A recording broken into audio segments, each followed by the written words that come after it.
Hey, everybody, welcome to Charmed Persons. Thank you so much for joining us on this Sunday. Without any further ado, let's just jump into a recap. Huh? Let's just do it. Yeah.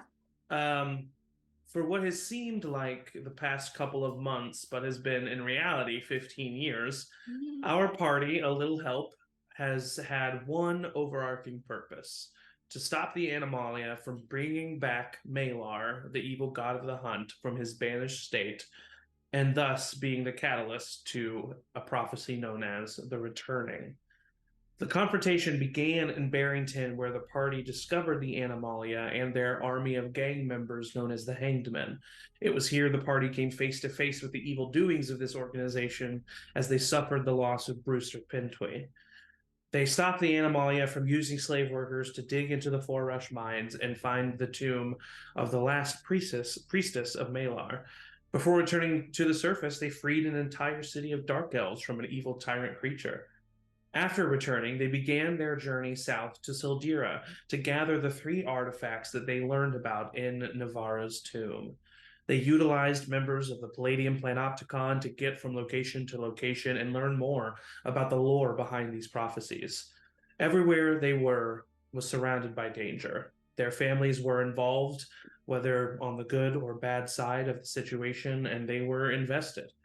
They lost more along the way. Vox Hardscales was turned to ash and dust by the spirit of a long dead warrior. His brother Drig was murdered along with a trio of Silverstep triplets by none other than Chad's long lost twin brother.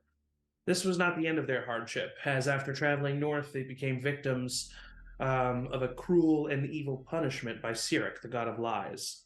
Now, missing 15 years of events in Tayaroth, our party had to start a little damage control.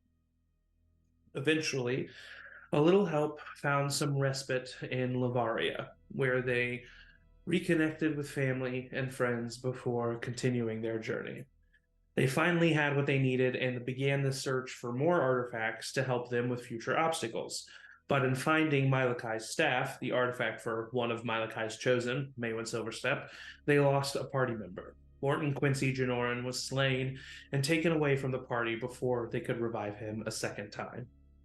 Dealing with this loss, our party was reunited with some old friends of the Silver Steps in Bayhoff before finding their way to a teleportation circle to Gora Hold, the home of Flint Boulderbender and the location of the hidden temple of Malar. So much happened in between all of those events I just mentioned. A glorious halftime show performance, there was a brief drug trip, an inaugural journey on the rollerboat, so much more that I'm not able to touch on, but they have been through a lot together. Finally, they would see the fruits of their labor. Upon arriving at the Temple of Malar, thanks to the guidance of a former miner named Jorik Hardhand, our party came face to face with Malar's Gate. After a brief battle with entities meant to protect this temple, A Little Help created the Scepter of Malar, and the key to his banishment was formed.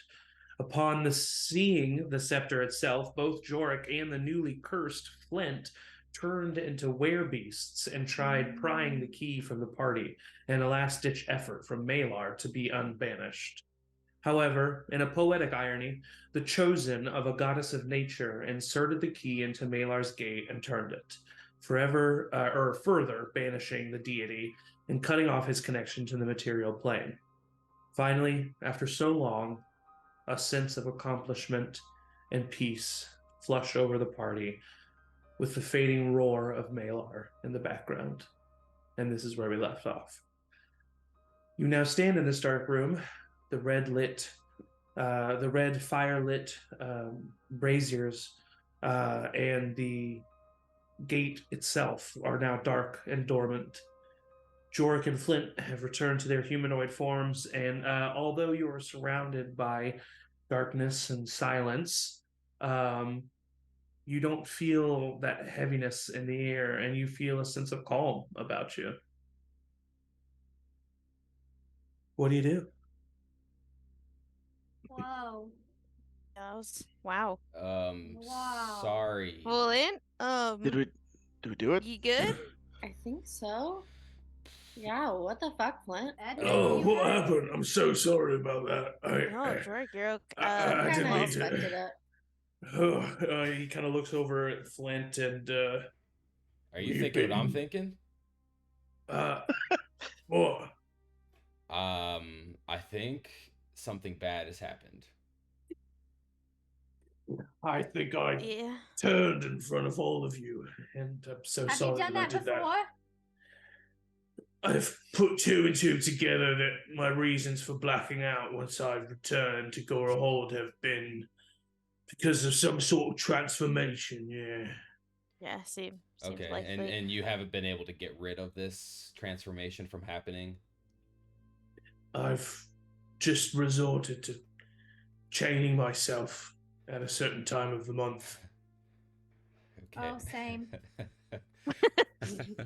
So chaining yourself in a certain time of the month. Okay, how do you know?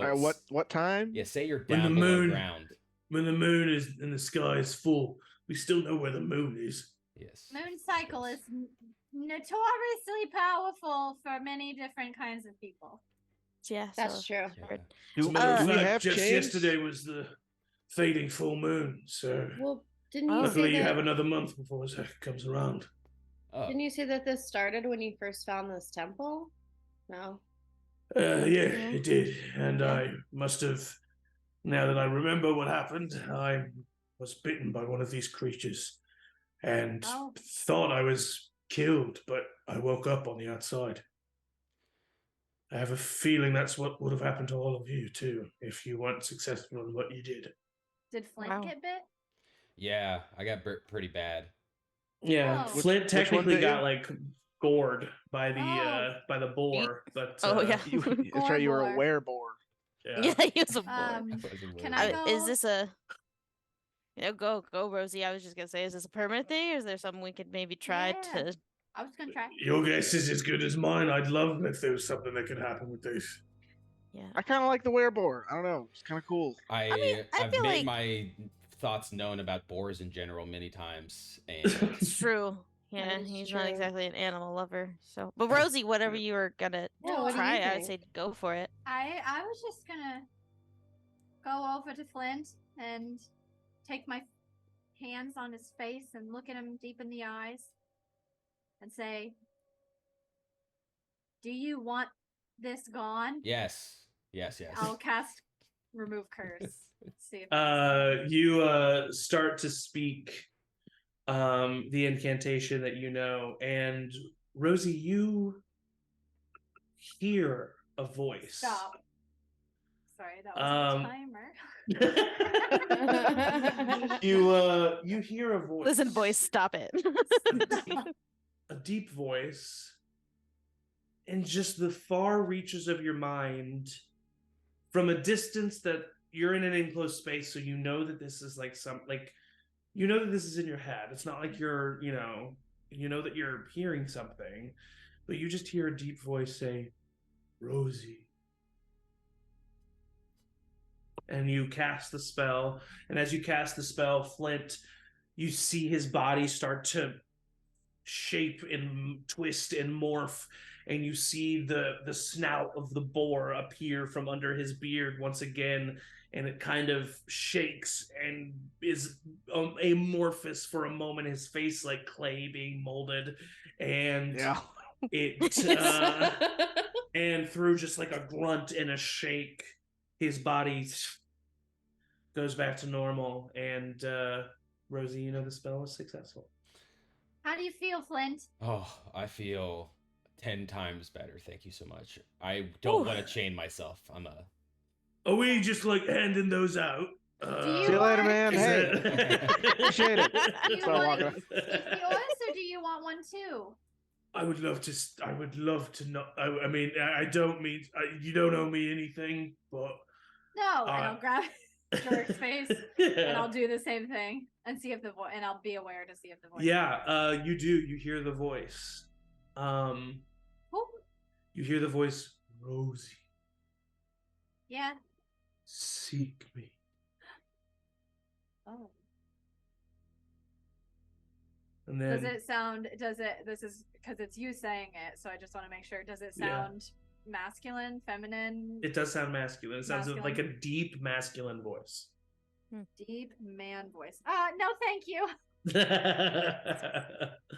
But you cast the spell, the same thing kind of Yeah. happens to Jorik. He begins this like amorphous shifting process, but and it takes a little bit longer with him since he's had the curse longer, but he's able to shake it off, and he just immediately grabs his arms around your waist and lifts you up in a big old bear Oh hug. my goodness. Thank you so much. I can't tell you how much this means to me. Thank you. Oh, you're welcome. You're very sweet. Put me down, please. Oh, sorry. Thank you. We take all forms of payment. And I just want to let everybody know I can't. Nobody die, or nobody need to get in touch with anyone until we sleep. Right? Okay. Did you hear that all? You hear I'm that, everybody? done. I'm out. Nope. Yep. So maybe we should get out of here then. Yeah, I mean, think it feels sleep better, sounds but great. Honestly. Yeah, right. I agree. So you guys start making your way down the little like path to exit the temple.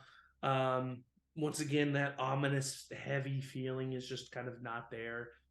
And you make your way through the little small opening that you squeeze through to get to this path. Travel down the alcove into the main mineshaft tunnel where your giant beetles are awaiting you still.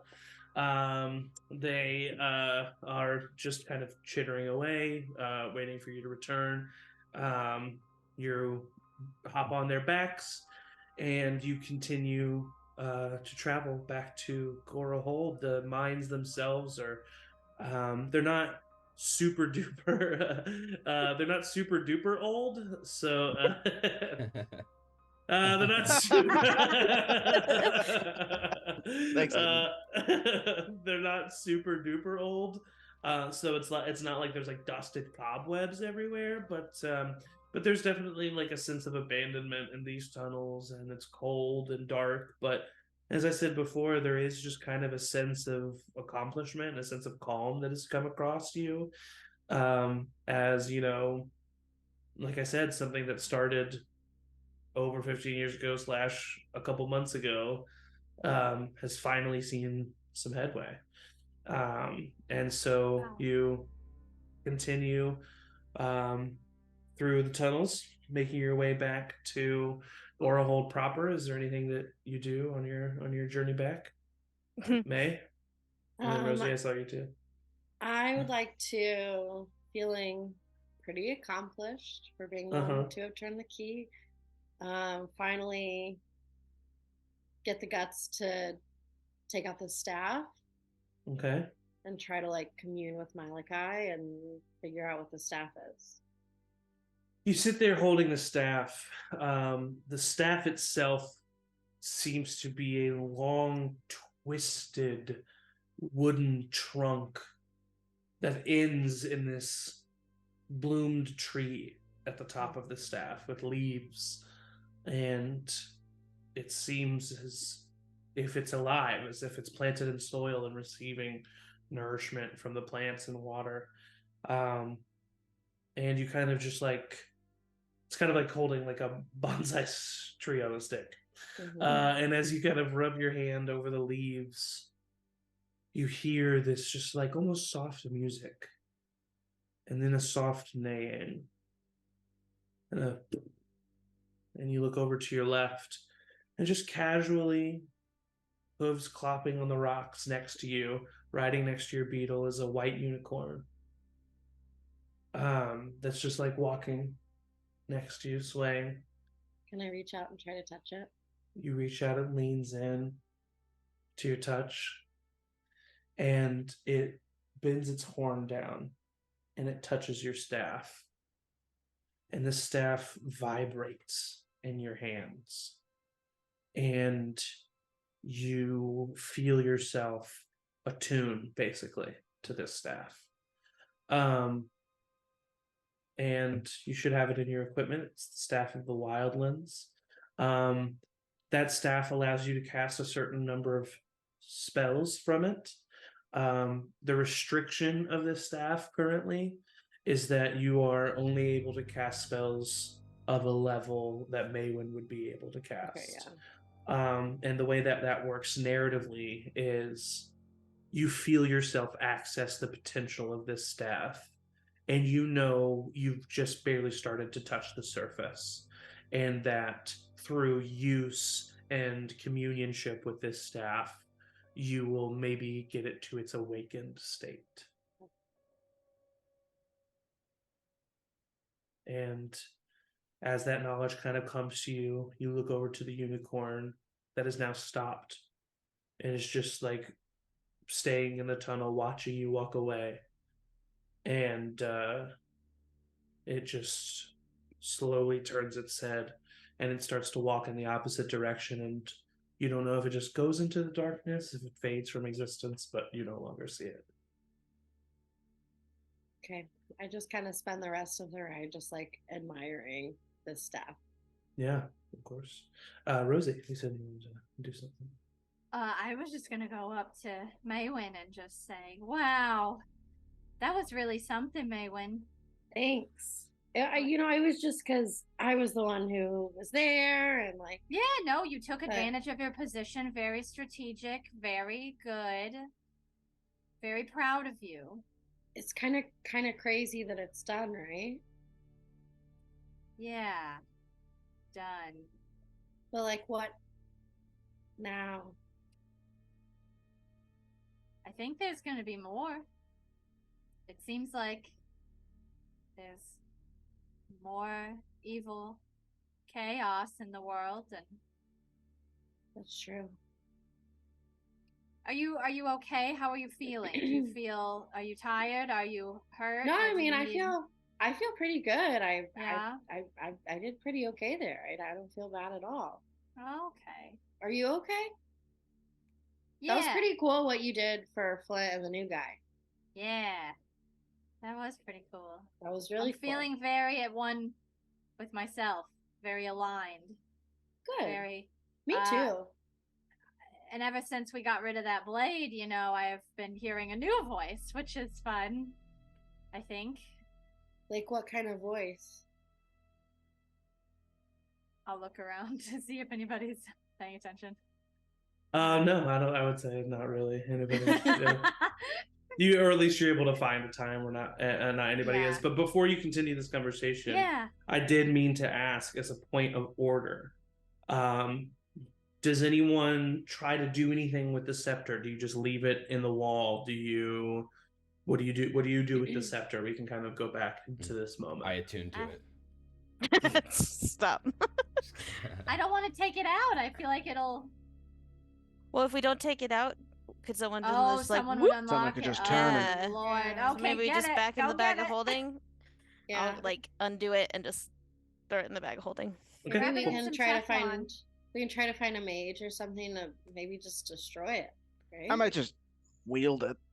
Nope, I think No, that's Everyone a bad put idea. on your tinfoil actually. hats. I think we just keep it I in the think I bag of can handle holding it. until No. we figure out. I Quinn, mean, if you want to identify now. it and know if it's nefarious, Tomorrow. maybe. But before that, just bag of holding. I think is Yeah, for sure. that's yeah. my vote. We can vote on it Yeah, again. no, put it in there. I love No. vote. Nope. Okay. I'd like to take a nap before we might need to remove a curse again. Amazing. So So it's in the we bag know of that holding. so we know that it's in the bag of holding. Sorry. Anyway, go ahead. So what kind of voices? Well, listen. Here's Great the segue. thing. Well, what back there when I was okay? I'm trying to be a little bit more transparent in this because who's to say? You can where- tell me anything, Rosie. Always. Well, it was a man's voice. Okay. Don't like it And already. Yeah. Oh. Okay. Sorry. I'll give it a chance. Okay. It wasn't Dune. Not Dune. I don't think. Not Dune. How do you know it wasn't? I don't know. Just got a feeling. Ask it. Right now? Yeah, try. Okay. I will see. Because it happened when I cast a spell. So Mhm. I'm gonna I don't know, is there like a tear on Maywin's clothes or anything, or like I got lots of tears. You need some Cool. fabric? I'm gonna I'm gonna just like pick a like loose thread or something that is on Maywin and cast mending and see if Roll a wisdom saving throw for me. oh boy. Jeez, I'm gonna use the cleric dice. Wisdom saving throw. That is a 16. You reach out and touch Maywin's tunic, and you find a spot on the curtain on the bottom of it, and you reach out and you cast the spell, the cantrip mending, and you see the clothes start to stitch together. But as that happens, you hear a voice in the back of your head. Rosie, I see you. Seek me. Is it Dune? Ask it. Are you Dune? You don't get a response, but you do feel a warmth from this voice. And it sounds... You've technically, especially in recently months, Dune has kind of spoken to you. And there is a similarity, but it's so much more clear now. It's not vague and amorphous, and I'm not omnipotent. It's accessible. Does that make sense? Yeah.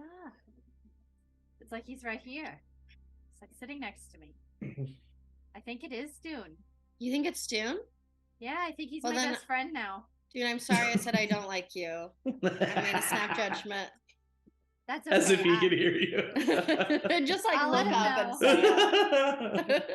I'll let him know if I hear him again, but yeah, I think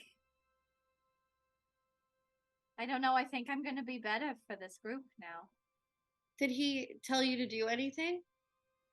Or does he just say like, hey, Rosie? No, he wants me to seek him. So like go to like a temple? Well, maybe. Did you find one? Oh, hang on. And I'm gonna Quinn, come here. Give me. Quinn, we need you. I need my glass. I need my. Oh yeah, grab it. Dig around, yeah. Does anybody have a mirror? Like a little shard? Oh, of course I do. Here you go. Fix your hair Can first. I like take the lens and because I've never tried this before. I'll hold the mirror Look- for you. And then You actually have tried this before. look at you- look at myself. You did this at Drig's house, and he, like, had a you mirror. Oh my god, I blacked out. and you saw the symbol of a sun, Dune. of a sun behind you. The sun. But you do so I want to again. try again because Yeah. it's closer now. It's different. And you do see a bright and shining light behind you. But as you kind of like move the mirror around, you know how the symbol of Dune is the sunrise with that like pyramid Mhm. stuck out in the middle. You see a shape at the bottom of the sunrise behind you, and it's less pyramid shaped and more tower shaped. Ooh, What do you see? bright light. That's good. It's brighter. Good. And you know, it's interesting. It's different. It looks. It's almost like a building or like a tower. Can I like make a religion check to see if I have ever heard of a symbol like that? I would say you don't need to because Rosie has. Mm. Oh, what in the heck is it? It's been a while since you've been there. It's been a while Been a since you've even while. thought of it. But I'll show you Oh. in the map of Barrington here. Is You'll it? see Dune's pasture, and in the middle of Dune's pasture is Dune's Oh. scepter, which is Scepter. Dune's scepter, because it is a temple of Dune, but there is a large tower at the base of this, or like with the temple at its. There's a large tower, and the temple is at its base, and the large tower is like rumored in like ancient lore says that it is literally the scepter that Dune himself would use, that it was implanted in the ground. Oh, heck. Oh my goodness. Okay. Well, now you probably in your years of wisdom have maybe seen that as more of a metaphor, but that is why it's called Dune Scepter. What do you think it is? Oh, goodness gracious. Okay. Wow. Okay. Just all coming to me. We can't go back to Barrington. We should go back to Barrington. Why do we need to go to Barrington? There's a scepter. Is Dune there? There's another scepter. There's another scepter like my scepter? Well, okay, here's what I'm thinking. Listen. Yes. Cool. I think that I need to marinate on this. I think I need to commune a little bit more, put it into my morning and evening routine to just check in with Dune.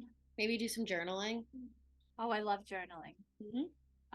Okay. Well, when we get back to where are we? Bayha. Are we in Bayha? Yes. You're in Gorahold. Gorahold. Oh gosh. Oh, I'm we're sorry. underground, Rosie. Oh, Yeah, we're way underground. My age is hitting. Okay. Also, I think technically Quinn has been on the same beetle as me this whole time. I think I've just been kind of not listening. No, it's okay. I've been humming a song this entire Quinn time. can hear this. Quinn can hear this. He's been underscoring this whole thing. I love that. It's okay. Quinn, thank you for the. Here, can I put my lens back? Yeah. Okay. If anyone's seen the D&D movie, just like 3 really tiny people just like on the back of this giant beetle. It's so funny. I think I've got some thinking to do, and I'll gesture over to Quinn. Quinn, give me the, and I'll reach into the bag and grab like some scraps of parchment. I don't have a full journal yet, but I'll grab some scraps of parchment, start jotting things down. Yeah. And just generally like making notes of the scepter and everything I know, and like essentially just writing a letter to Dune kind of. Okay, of course. Yeah, no, I love it. Amazing. So before you get to the city proper, is there anything that anyone else would be doing on this trip, Chad? I want to take out the sending scroll and just write an update to my family, and like basically just like saying what we did and how great it is, and huzzah. And to let names are escaping me now. Laura. But Laura no, and Lena. to Laura and Lena, but to let Will Marie know as well, just so like the larger party of Lavaria kind of knows like this big thing has been taken care of. And just to also check in with how they're doing and stuff like that. Yeah, you get a response that is basically to the attunement of, or to the tone of, like, congratulations, that's really awesome. And Mom has, because it's Laura responding to you. Mom has kind of seemed pretty okay, actually, which like you saw when everything happened, but like Laura seems a bit more surprised by it, but you like understand. And she says that she's doing okay. She feels bored, but her and Warren have been practicing a lot together, and have been sparring with Sydney. So the 3 of them have been just like basically the 3 of them have become pretty good friends, or are becoming good friends. And she says that Gilmarie sends her love to Rosie and the rest, and that basically at the end, we're all anxious to see you, but do what you feel needs to be done. Cool. I'll like, as I'm reading and bouncing on the beetle, I'll just like call out Rosie. Gilbert loves you. Like keep reading. When Cindy sends her love too. And then I'll do a quick response. Flynn, you don't get any love from anybody. Oh, sorry. He just had a whole thing with his son. So. Yeah. And then I'll send back like a bunch of like warm-ups and like combinations to like practice to try to like get her a little bit more engaged and like less bored of just like, hey, have you tried this? Like, do you know a parry and then the blah blah blah, and just like write a bunch of things for her to try and perfect to try to like help with the boredom. And also like put a note of like, and also please respond to this so I can have this so I can send you more things later. So she at least sends it back. And that's it. Yeah, amazing. No, she would respond and basically be like, thank you, I really appreciate this, I'm going to use this stuff, but like also it's been 15 years and I'm pretty good at what I do now. Sure. Like it's with very a like tinge basic, of that, like not really knowing of like, okay, do 10 squats a day. Instead of like being really like, she makes a joke like that, but then instead of being really sassy about it, she's like, while I practice on this stuff, can I ask you to think of exercises that would help with this, this, and this? And like she gets really specific about it and like throws some terminology back at you that you're like, okay, she kind of knows what she's talking about. I can kind of be a little bit more specific here. Glutes. And yes, exactly. And she says, if you want, work on my glutes. And then basically ends the letter with like, if you want to keep this, then don't respond for a bit. I'm gonna go sparring. Cool. Then I'll like make a note and like start writing some of the things I know off the back, and then like start thinking about it. And if I'm also sharing a beetle with Edmund. I would say because he got off and joined Flint on the way there so that you could read the letter. Right. But I would say on the way back he is with you. Yeah, I don't say much. I just like kind of whisper so no one hears of like, hey, we should probably talk tonight. Just I'll come I would to say your room. I would say because he would probably, if you're doing all that writing and shit, he's probably the one on the reins. Mm-hmm. So he doesn't really respond vocally. He just kind of like leans back and like puts his head back and then like rides like that for a bit and then keeps going. Okay. What a dick. Can't take that guy anywhere. Quinn, Flint, is there anything in particular you do just on the journey from the temple to the city proper? I ride up to Rosie. Oh. Hey, Rosie, thank you for removing that curse on me. Of course, Flint. I really appreciate it. I had just got it, so it's hard for me to know how thankful to be. But, oh, yeah. But I honestly, you're always there, and I really appreciate it. Just wanted to say that to you. Oh. Wow. Okay. Thanks, Flint. Also, you don't have to respond, but do you have any tips on parenting? Like, is there a book I can read or a seminar I can go to? Or, because I really think I'm not good at this. Oh.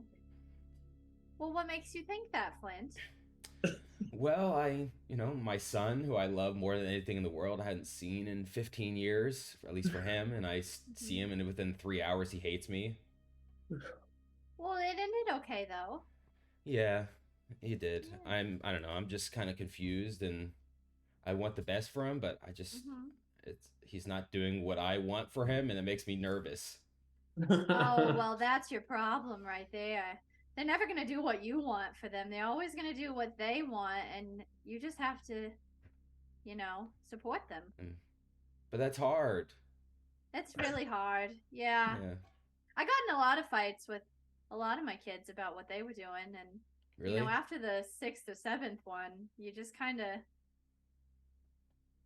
just don't even try in a weird way. Yeah. And sometimes they turn out like Fan, sometimes they turn out like Darius, but they always come back in the end. That's good. That's good. I can tell you're an incredible parent. Do you know anything about acting? Like, is it good? Is Flint on his own beetle? Yeah, Flint's by himself. I'll try to launch myself over to his beetle and leave Quinn and Maywin so that Flint and I can like have a conversation. Yeah, for sure. You're a seasoned adventurer. I won't make you roll anything. You can jump over. Okay, go on without me, you two. Okay. And I'll say, well, what about acting? What's going on? Well, I think Shale is trying to become an actor, and is that what you don't like? I just don't understand it. Okay. I just don't get it. Too real. What don't you get about it? Because when I was a miner, I would go down in the mines and we would grab like raw materials that we would use to build the city up, and it's like you're acting like what happens next? Nothing really. Yeah. Well, what did he say about it? Did you talk to him about why he likes it? Yeah, he said that he has a passion for it, and I think he likes the way it makes people feel, and he seems to be good at it. Mm-hmm. So, do you think you're good at mining? Yes. Do you think that you have a passion for it? Absolutely. So maybe it's just the same thing, but a different aspect. Maybe he gets the same feeling from that as you get from mining. And do you really want to take that away? Would you want someone to take mining away from you? No. I don't understand mining. Really? Yeah. I understand it conceptually, but... It's incredible. You go down there and then 3 weeks later you come back up a new person. Okay. See, that does nothing for me, but I still love you. Wow, that's crazy. Yeah, I think you're right. He seems to really love acting, so I don't want to take that from him. Maybe I'll go see one of his acting places. Yeah, his acting. I don't really know what they do. None of my kids were actors, I don't think. Hang on, let me think about it. No, I don't think any of them were. But you just gotta go. You just gotta show up. That means more than anything, I think. Yeah, you're right. Okay, you're right. I'm gonna go. Maybe I'll invite all the rest of you to come see one of Shale's. Oh, I would love to see it. That would be fun. And you can take me down into a mine sometime if you want. Well, I kind of just did. Well, but like for work, not for. Oh. Well, that's our work, I guess. Okay. Oh. We'll have to check your schedule. Maybe I like mining. The first time you go down, we want to get down there at least 3 months to kind of get acclimated to the 3 months. Yep, and then preferably 1 week of that you're trapped in a landslide. I think I heard a song about that once. Well, Flint, I support you, and I support who you support, and I will just let you know that just because it seems like I'm good at parenting doesn't mean that I don't make mistakes too, okay? Well, I appreciate that. I thank you. If you make mistakes, then I guess everyone makes mistakes, and that's part of the process. I'm learning that. You're doing great. Thank you. All right, I'll veer my beetle over to the other one close by. Sure. I don't know. You can stay on here if you want, but I was kind of liking having my own beetle. Oh, heard. Absolutely. Yes. Boundaries. Respect. Come on over, Rosie. In this moment of shared parental growth, if neither of you have points of DM inspiration, you do that. And it looks like Dune. And it does look like Dune. All right, Matt, aka Flint Boulderbender. Hey, that's as me. You are traveling towards the end of this tunnel, you start to hear a familiar cacophony of noise that you haven't heard in quite a long time. A series of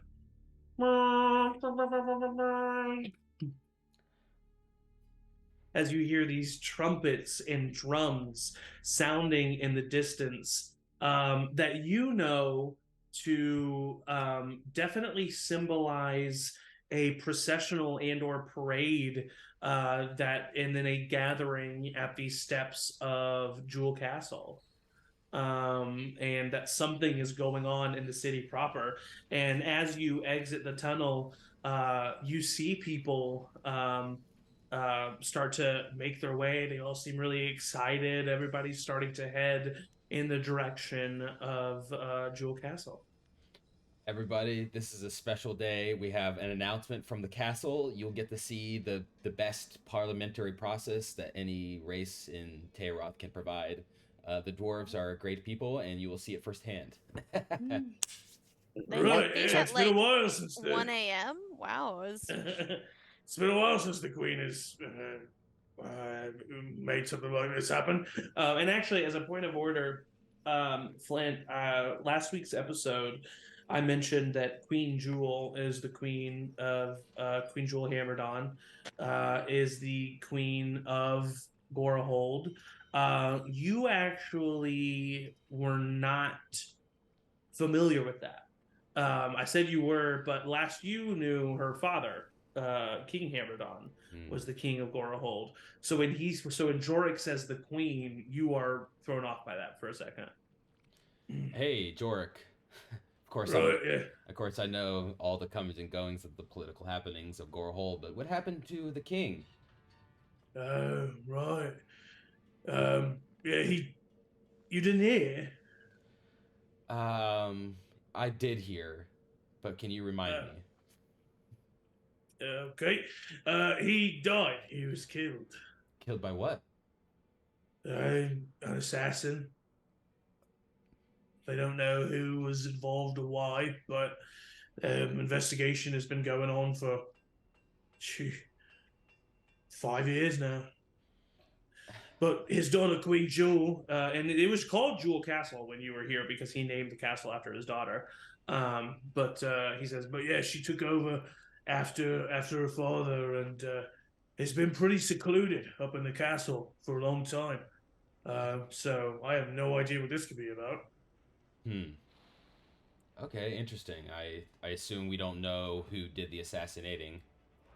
It was it. I have my guesses. They haven't figured it out, no. What are your guesses?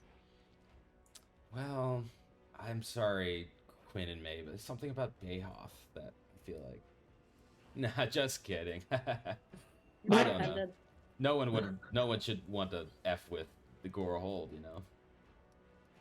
What type of things have they announced before? Like, what level of announcement should we be expecting? Yeah, is this like a once in a reign kind of thing, or maybe not once in a reign, but let's just say we don't want to miss whatever this is. Okay. Yeah, the last one that I can remember is the king held one for the opening of the spas. Yeah, right. Oh, okay, so not always a bad thing. The Diamond Springs, new businesses opening. Okay. It's a series of hot springs made completely out of diamond. It's amazing. Should we go there? Okay, well, we definitely need to visit there before we leave. Screw this announcement. So, I mean, maybe not screw the announcement, but like, I mean, it is like pretty late, but we should probably announcement, then sleep, and then spa. Yeah. I'm not leaving here without going to that spot. 100%. I agree. I think I like Gorahold. Can I just look around and get like a vibe of like if people seem like panicked? 100%. Make a perception check. Vibe checks. Yeah, I have my dice out. I should have done that. Check those vibes. Do you want me to roll for you? No, I got it.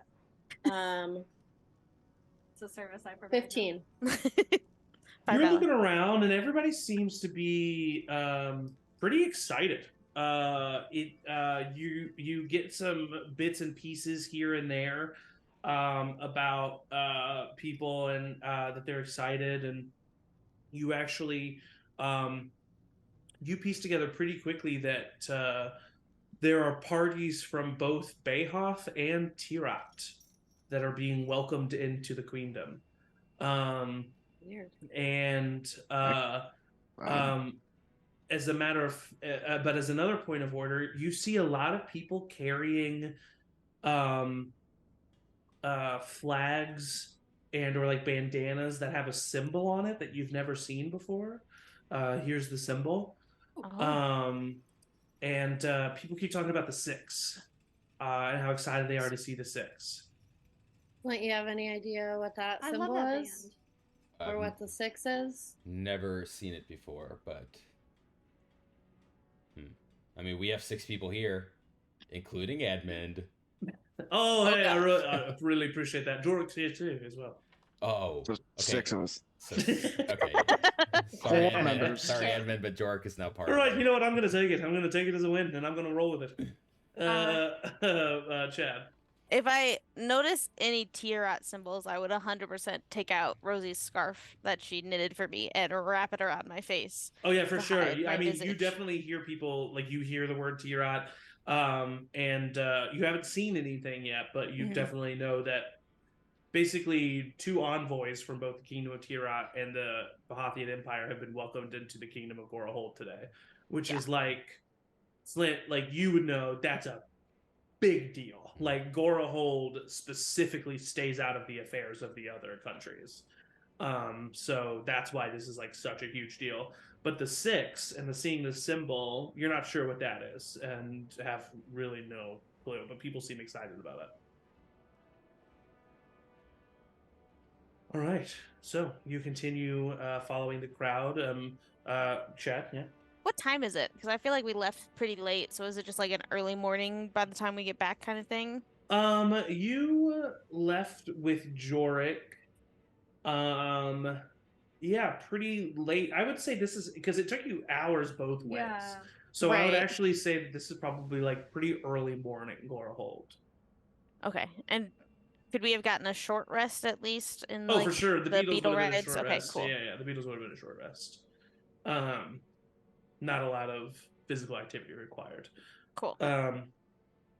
Yeah. So as you continue, you've given up the Beatles. You're on foot now.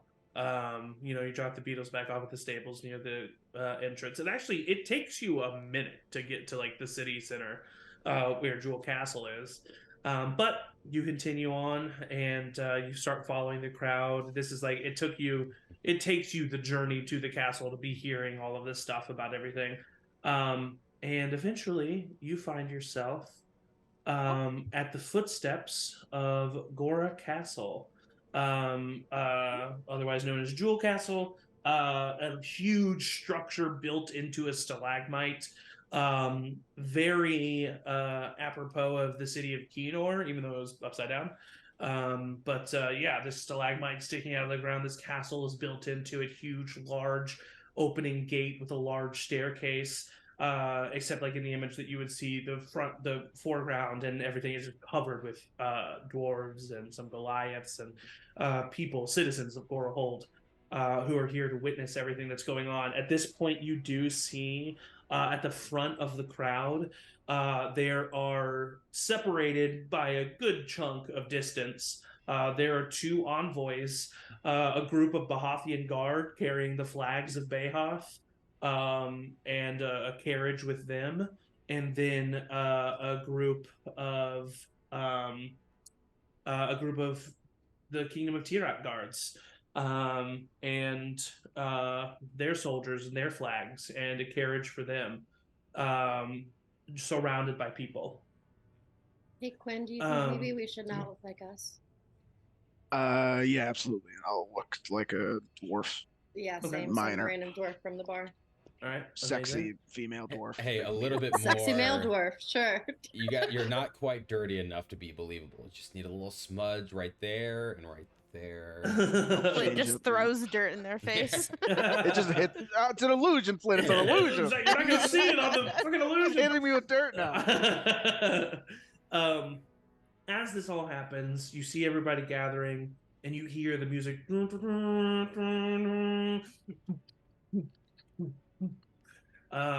And the drums get to a big intensity, and the last beat goes over the crowd almost in a wave of energy. And the doors at the very top of the staircase. I'm pushing my way towards the front, by the way. Yeah, sure. Please, yeah, definitely. And anybody who wants to follow can. Going between legs. Yeah, you. The doors open up. If you make it all the way to the front, you will be stopped by. There's like not stopped, but there's like a line of Gorahold guard that separate the crowd from the 2 envoys. So like you won't be able to get up right next to the envoys, but you will see the huge crowd. Mm-hmm. But you make your way to the front. get great visuals on what's happening here. The doors open up, and coming down the stairs, you see a parapet and a figure on this parapet being carried by 4 dwarven guards. And sitting on this parapet is a throne, and sitting on this throne is none other than Queen Jewel Hammerdon, a beautiful young dwarven woman with a long emerald green dress with inlays of ornamental gold engraving and jewelry. She has fine blonde hair that has been braided and falls to her sides, and at the top of her head, she wears a giant, big, golden emerald crown that sits on her head. She seems very stoic, almost solemn, as she is carried forward by these dwarves.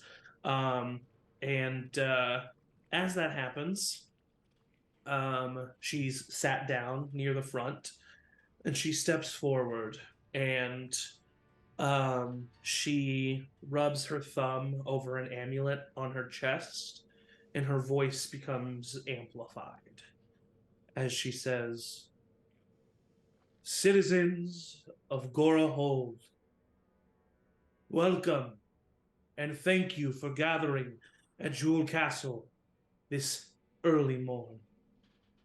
As some of you may know, it is with a heavy heart that I share the news of outside kingdoms and their dealings. For the kingdom of Tayaroth and the Bahathian Empire are at war with one another. A war that has already started to ravage the Tayaroth countryside. A war that should see an end, and soon. Today we welcome ambassadors from both the Kingdom of Tayaroth and the Bahathian Empire. We welcome them with open arms to hear their case and their plea for our allegiance. Gorehold has for too long stayed in the shadows. We have for too long hidden underground. War should not ravage this continent for any longer than it should. And so I welcome these ambassadors on behalf of the people of Gora Hold, and I will hear your cases.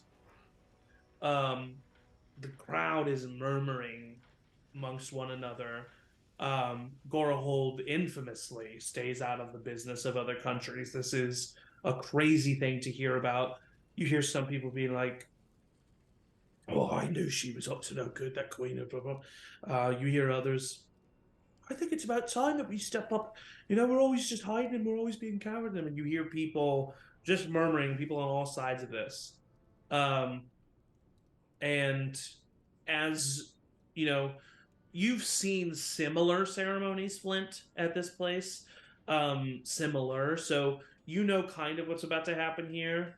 There's going to be an introduction of these 2 ambassadors. They will both present a gift. This is all in the public. This is all seen from everybody. And then the actual meeting and the conversations will be taken inside Jewel Castle itself. Chat, yes. After I hear that, I mean, if there's still like speech and things happening, I can wait, but I would go up to Flint and Maywin and ask them something. Sure, yeah, go ahead. It seems they're pulling out a pedestal and like a podium out in front of the carriage for the Kingdom of Tayaroth. It looks like they're getting ready for the ambassador to step out. So while that's going on, you go up to Maywin and Flint. Yeah, and I kind of put my head like between theirs, so they both can hear me and just say, "Is this something we want to be a part of? Like, if I kind of reveal my face and just be a super dick so they don't join Tayaroth, like, do we want to get involved? I mean, anything against my brother I feel like is good, but also I honestly don't know enough about the Bahath Empire to like know if they're good, you know? Is that something we want to try?" I might be able to get really little and at least get in the meeting and see what's going on. That might be good. And I mean, yeah, it probably would do a lot of other things if I revealed my face, but like, I mean, if I it could would just be a good last resort. That's a good trump card. I feel like Gorahold shouldn't be involved in either one. So if we can I kind of agree. I feel like tip the scales, like, oh, Tayaroth's bad and Beoth's bad. sure. I don't know how to make Beoth bad, but I can just I have some be ideas. my brother. Cool. Okay, so it seems like we do want to at least like try to intervene. That's really my main question is like, should we try to do something and not have them join either way? Well, Yeah. I'm an ambassador of Gorahold, and I feel like because of that, I should be a part of the meetings. So I think I will probably speak up. First, introducing the Queen's voice. The Queen's voice booms back over the audience again. First, introducing the ambassador from the Kingdom of Tayaroth, Ambassador Quintul. Out of the carriage steps Quintul. Out of this the triplet. I called really it. just Called never it. can escape any ridicule from their players. Out of the carriage steps this tall, lanky elven man. He's an older elven man with sharply pointed ears. His angular features make him seem almost malnourished as his hawk nose protrudes forward. He has short, dark gray hair, slicked back with scented oils, and his brow is permanently pointed. And as he like looks around him with an air of disgust, and he looks around and stares at the crowd around him, and he speaks, saying, "This is simply an insult to the Kingdom of Tayaroth. You have invited us here with the vermin that we are at war with to plead for your help. This was not what we had established. I expect a more honorable introduction." The Queen speaks up. "Ambassador Quintul, keep in mind to whom you speak. For it is not some measly peasant woman. I am the Queen of Gorahold. I understand your grievance, and I have heard it. Continue." The ambassador bows deeply. "Of course, my queen. I apologize for what seems as if an insult to you. I simply am here to defend my country's dignity. I am Ambassador Quintul, and I have offered this as my gift for you." Out of the carriage, these like heavy barrels and chests are brought out. 4 barrels of the finest Tarathian wine that you could find, my queen, as well as 2 chests of elvish gold and jewels. For Gorahold is nothing but a location to house such beautiful objects. You're like the only boo. It's really awkward. People kind of look over at you. I was like, guys, back me up. I don't think I'm gonna have to be the asshole. He's pretty same of that for me. Wow. Nice gold. The Queen like kind of just nods her head, and she says, "I understand your dignity feeling in question, and I appreciate your apology, and I accept your gifts." And she just kind of nods her head, and everybody kind of like cheers. And then she says, "And to introduce the ambassador from the Beothian Empire," the pedestal and everything's kind of moved over. You start to hear everyone get very excited. It's like people know what's about to happen. And she says, "Ambassador Martia Corvo." And this is not what everybody is getting excited about, but they do seem to be excited about Beoth. But an older-looking woman strikes an imposing figure as she steps out of this carriage. Her age is hard to determine, as her posture and movement does not show the withering of the passage of time. She wears what would normally be considered noble attire for a male individual. A long dark blue and gray suit. Her gray hair has been pinned and held up, showing off her square jaw. She has a kind yet determined face. Both of the Silver Steps would know the last name Corvo. You would also probably know Mattia yourself. Mattia is the widow of Duke Alistair Corvo, whose assassination spurred the war between Behath and the Kingdom of Tirat. And she steps out. My queen, thank you, and we humbly accept your welcoming and your gratitude for us being here. We cannot thank you enough for welcoming us with such open arms. And she kind of like looks over at Quintul, like giving him a little bit of side eye. We are here to plead for our assistance because, as you said, my queen, this war should not continue for any longer than it needs to. And I hope and I pray to the gods above, to Dune himself, that you will see our cause, and you will see that the kingdom of Tirat are none other than terrorists on a power trip. The officer, Quintul, I do not want to hear her tongue say such words of ill poison. And the queen puts up her hands. Enough. We are in front of my people. Represent yourself as such. Ambassador Corvo nods. Of course. Now I have brought with you my gift. And everybody gets really excited. For the use of which, however you see fit, they will do whatever task you set for them, and they will accomplish it. I'm sure I can see by some of your citizens that some have heard of my friends here. The adventuring party based out of Behath, the up-and-coming, the infamous or famous, however you should feel about them, the champions of the Barrington Games, the slayers of the Purple Worm of Sildira, the smiters of the Storm Giant in the Wanla Isles, the Slayers 6, and everybody cheers and just bursts out in cheers and joy as the carriage opens up, and 6 figures start to make their way out of the carriage. The first one that you see,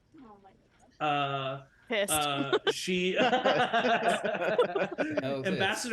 Ambassador Corvo introduces the first one that you see, and she says, "This is Tulia Starlight." Everyone goes, "Yeah, Tulia!" And you see a beautiful young woman with short white hair that has a hint of lavender dancing through it. Her angular features suggest a presence of elven blood. She wears light, dark purple and black leather armor. At her hip, there is a rapier that is sheathed with a small red ruby on its pommel. She has a confident and almost playful air about her as she examines the crowd around her. And stepping behind her, Ambassador Corvo says, "Her brother, the brave Tarek Starlight." A seemingly young man with long white hair and a clean-shaven face that highlights his cheekbones and sharp bone structure. Clearly, elven blood is also present within him. He wears a purple high-collar cloak that flows as he walks and covers a collection of dark purple light armor. You see no visible weapons on his person, but you notice some movement near the collar of his cloak. Climbing up from a satchel slung on his back, you see a small red creature squirm to a perching position on his shoulder. A red pseudo-dragon with deep red scales and a tiny lanky body chirps pleasantly as Tarek reaches up and scratches the small creature under its chin. The formidable Broak Postra. And next you see an older man with long white hair pushed back by grease and sweat. A mangy beard falls down on his chest and sways as he walks. Slung on his back, you see a two-handed warhammer of fine craftsmanship that is visibly the most well-tamed part of this man. His brow is wrinkled from a permanent grimace as he kind of surveys the area around him with each step. She says, next, the champion of Sildira himself, Yidro. And the next person to step out of the carriage is an imposing figure, covered in black fur and glistening gold and brass armor, a male panther tabaxi with piercing yellow eyes that constrict and dilate with each flicker of movement around him. His armor is well made and stunning to look at. A shield is strapped to his back with an ornate sigil that looks very familiar. This is the symbol of the Slayer Six. And on his hip is sheathed a long sword with a tail of short fabric and ribbons hanging off of the pommel. He just kind of very stoically walks out of the carriage, making way for the next person, who the Ambassador Corvo says is the mysterious Jaina Ricard. A petite woman wrapped in dark gray and black robes seems to glide forward as the curtain of her robes hides her gait. Assisting her as she walks is a long obsidian staff that ends in a curving skeletal fist. Long, thin black hair is coiled up into a bun on the back of her head, and she seems almost disinterested with the events that is happening around her. Then Ambassador Corvo says, and last but certainly not least, the druid of wild nature, Celia Mardra. And an alarming sight reveals itself to you as a long, massive constrictor snake slithers out of the carriage and through the immediate crowd. Yelps and screams of panic can be heard as the huge creature gets to the front of the group. As it reaches a little clearing, it rapidly coils up and rises to be about 6-7 feet high. The snake's neck extends, showing an ornate hood that flares out as it hisses. Suddenly, the hood begins to shift and morph into a flowing green color. The form of the snake glides forward and turns into the steps of a mysterious-looking woman. Long, deep green hair flows over her shoulders and falls down her torso. Her eyes are wide as she takes in her surroundings with an animalistic quality. She wears tattered gray-green robes that flutter as her bare feet steps in between the slits of fabric. Quinn's cheering at this point. Everybody is cheering. Everybody is like making a big ruckus about this. Finally, eventually, it starts to die down. And the queen says, I cannot thank you enough for your gift, Ambassador Corvo. Ambassador Quintul seems pissed. And Queen Jewel says, I, of course, have heard of the prowess of the Slayer Six, the adventuring party of Tayaroth, as they have been called, and I am honored to accept them as a potential use for myself. I cannot thank you enough, and I cannot wait to send them on a quest of my choosing. Ambassador Corvo just kind of bows, and the queen looks to everyone else, and she says, please, once again, with me, welcome the envoys from the Kingdom of Tirat and the Bahathian Empire. Everybody cheers. You hear people, Slayer, Slayer, Slayer, Slayer, Slayer. Quinn is just like in it. I'm getting caught up in it. Come on. The queen then turns to her crowd and says, as I move into Jewel Castle, To converse with the envoys from both lands, I implore you to remember, I will do whatever it takes to protect the people of Gorahold. But I will also do what I can to protect the people of Tayaroth. And everybody kind of murmurs at that. And she turns and starts to walk up the steps, carried in her, not carried in her parapet. Wait, Queen! I yell out from the front row. No. Queen Jewel. No one. I mean, a lot of people are yelling, so like no one really like. Wait. Do you do anything else? Yeah, I have the message spell. Okay. Yeah. You point your finger towards a creature. Jewel. The queen immediately turns and looks around. The guards that are near you turn and have their spears out. And the queen turns and she looks in your direction.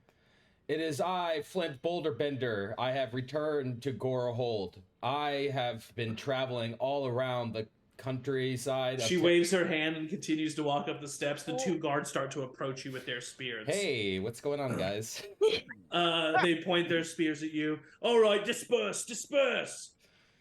Flint, disperse. Flint. Yeah, I think we should just disperse. Okay. Hey, whoa. Just a little fun games. Or yeah, by the way, is that Slayer 6? Do they have like receipts about all their accomplishments? The Slayer 6, come on, you know who the Slayer 6 are. Everyone wants to go meet them. You're not going to trick us, all right? Disperse. All right, I disperse. Okay. Should I follow and listen? Yes. I don't know. Did anybody get a hold of me? Okay. I'm gonna I mean, Rosie, do you have sending? I do. Okay. Okay. I'm gonna turn into a spider. Oh, so you can't though. If you can't, I don't think I you should have send it, her but without I don't any have way. it.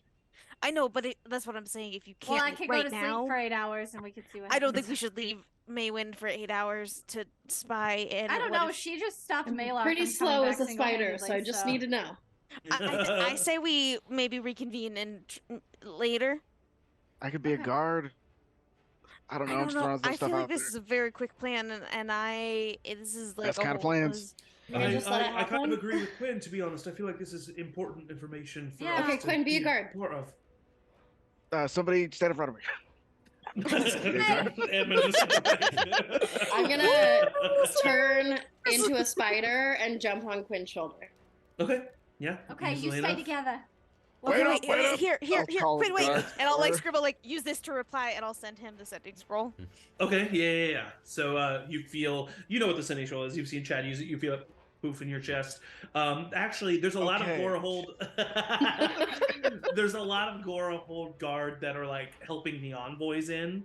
So you're easily able to get in with one of them. Quinn, escort me in.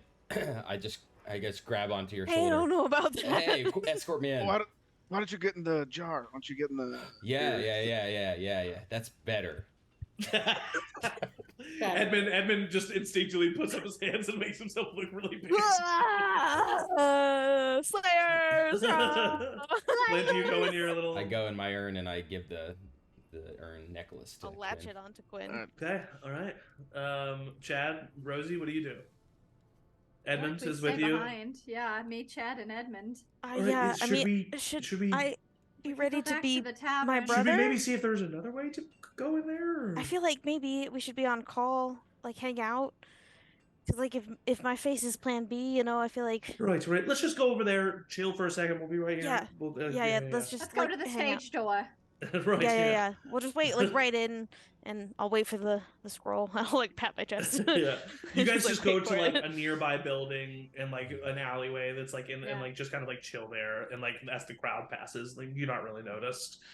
But the rest of you, that's a terrible idea. Which is basically just Quinn, with two people hitching a ride on him, start to make your way. You just pick up one of the. You know what, Quinn? I'm just going to make this decision for you. You help pick up one of the chests of gold and jewels from the Kingdom of Tayaroth. And if something happens to fall into my pocket, I was about to say, if you try to steal any of that, I swear to God, Quinn. I'm actively trying to take it. Just a little bit. So as you go up the stairs, as you walk, go ahead and give me a sleight of hand check. Yep. Oh, I'll pass without a trace before I'm a spider. No, I didn't say it. Never mind. No, you did not say it. 10. That wouldn't have helped this roll anyway. What? 10. 10? I rolled 4. I'll say you're able to get 5 gold coins before you feel like if you do anything else, you'll get caught. Right. But hey, you got 5 gold coins out. It was more for, the thrill of it. You continue to follow the guards up into Gora Jewel Castle itself. It is a large, ornate foyer that greets you. The queen is heading up a further pair of steps, and as she does, she turns around. Everybody's kind of just like chilling in this foyer. And she turns around and she says, you will be escorted to my study chambers one at a time. So please wait here and you will be called upon. The ambassador Quintal kind of rolls his eyes and like goes to the far edge of the room, and you literally just have like Bahathian guard and Tiratian guard on like either side of this foyer, and it's like 60 feet across, but still, it's, they're just like 2 envoys chilling on either side. The Slayer 6 immediately start to take up real estate just kind of like in the middle and are just like talking with one another. And you're able to see all of this, but as a guard, you're taken off to a further hallway and dropped off your chest and gold in a treasury room or a holding room of some sort.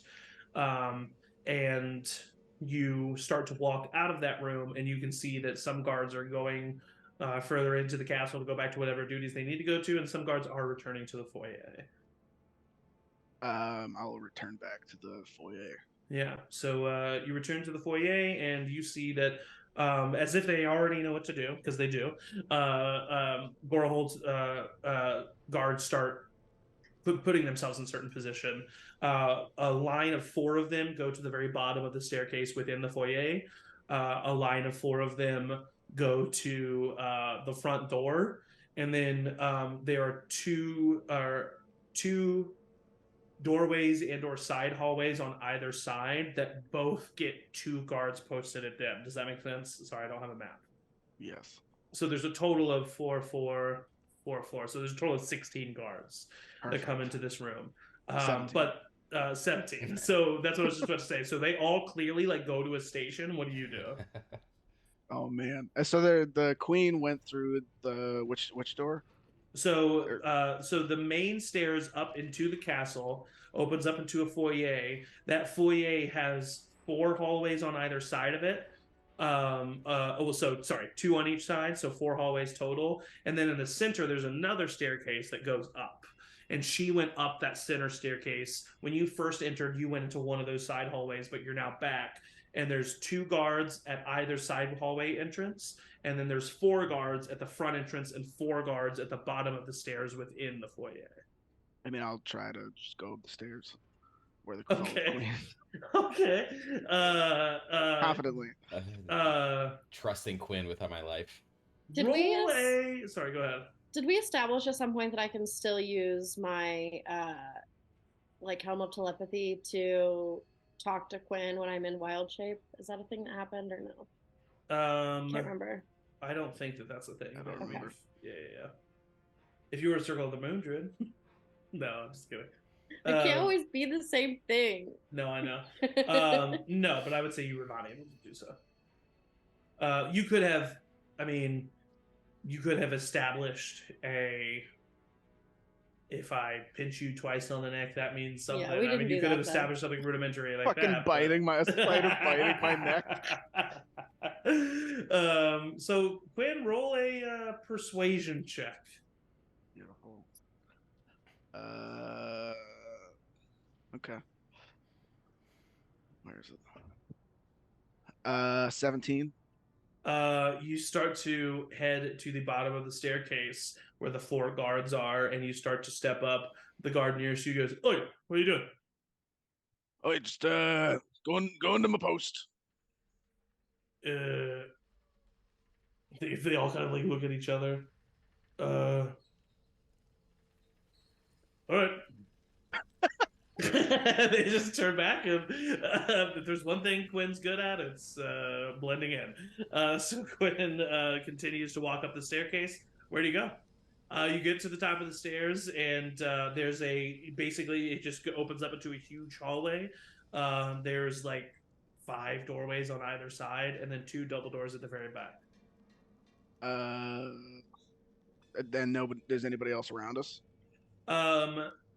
There are 2 guards at the double doors on the way to the very back, and then there's a guard at each doorway.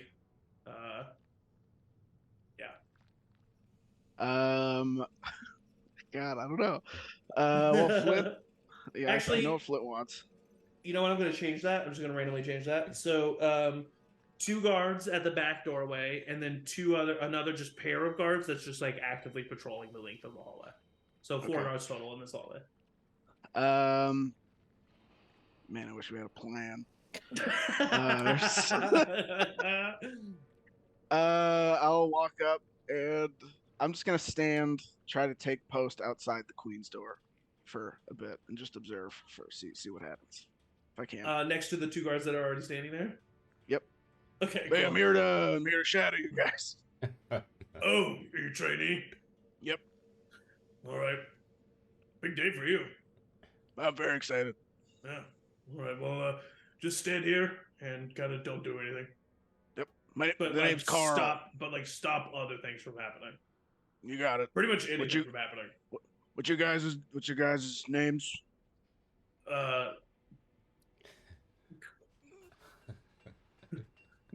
Corman. And that's that over there. I don't know, what's your name, dude? He turns to the guy. And the guy's like, it's about time you asked. My name's Frank. Jesus Christ. Carl. I'll shake their hands.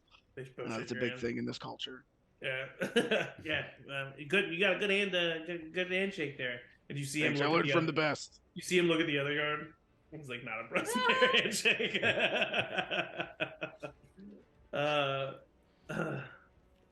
And then I'll kind of just like stare at the spider on my shoulders, just like try to nudge towards the door. Okay.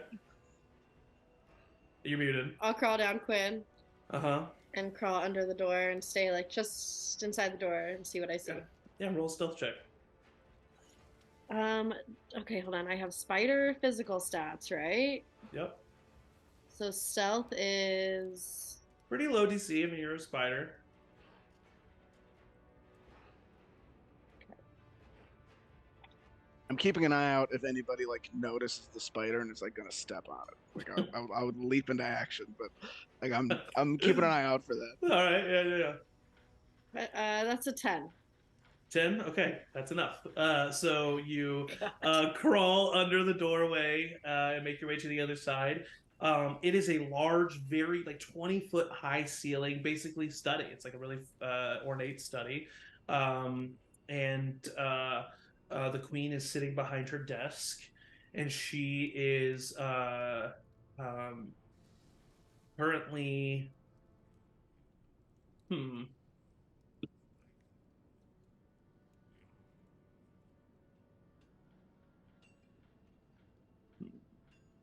She's a dragon.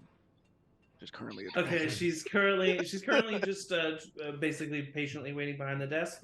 A couple of guardsmen have been stationed inside the room. She looks at a skinny dwarven man next to her, balding, hair pulled back, long black cloak. Definitely seems to be like hired help. And she looks at him and she says, "All right, well, I will see. We'll see Quintul first." And he kind of nods his head very deeply, and then he starts to leave the room. I have a climb speed of 20, so to avoid feet, I'm going to climb up on the ceiling. Okay, yeah. And hang out like right above the queen. Okay, yeah, easily enough. Quinn, as you're chilling outside, the male servant walks out, walks down the long hallway, and nothing. He goes away. So I'm assuming you guys both just kind of wait patiently. So nothing really happens, but he eventually returns coming up the stairs with Ambassador Quintul in tow, as well as 4 Taratian guard. And Quintul seems like a little annoyed as he approaches the doorway. And he the door is opened for him. Actually, as he starts to approach, he said the guy next to you, Corman, he looks at you and he says, "I try to do it like when they're about like 10 feet away. That's when I open the door." I'll pull out a little notebook. They're about 10 feet away. He opens the doors. All 5 of them walk in. Well, 6 with the male servant. And they all walk in. Queen Jewel Hammerdon stands and she nods, and Ambassador Quintul nods back. And the queen looks at her 2 guard that are in the room, and she says, "Would you mind please waiting outside? Ambassador Quintul, I expect you to extend the same pleasure." Quintul, "Of course, please wait outside. Try not to kill anyone." One of the Taratian guards like smirks, and then all 6 guards walk outside. Quinn, you see them all just like exit. The 2 Gorahol guard come and stand next to you, and the Taratian guard just like step about 10-20 feet away and just like stand at attention. And you're both just like all like the Gorahol guard and the Taratian guard are just staring at each other. You guys read any good books lately, or? I don't know how to read, mate.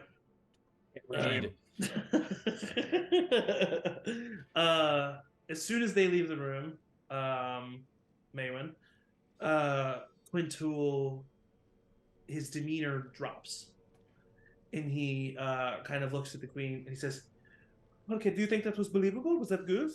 Did they seem like a dick?" And the queen says, "Yes, you did, but you laid it on a little thick, Quintul. I mean, I was a little offended by what you were doing. You're lucky I didn't behead you in front of our entire civilization. That was incredibly rude what you did out there." And Quintul says, "Well, Soon wanted me to make sure that I didn't, seem like this was going to be easy. He wanted me to make sure that, I mean, you know what he said." And she goes, I know what he said. He wanted to make sure that this didn't seem pre-planned, that it didn't seem like I was automatically going to choose Tayaroth, but you made it almost hard for me to choose Tayaroth at this point." And he kind of says, "I know, but I want to, you know how he is. I wanted to impress him."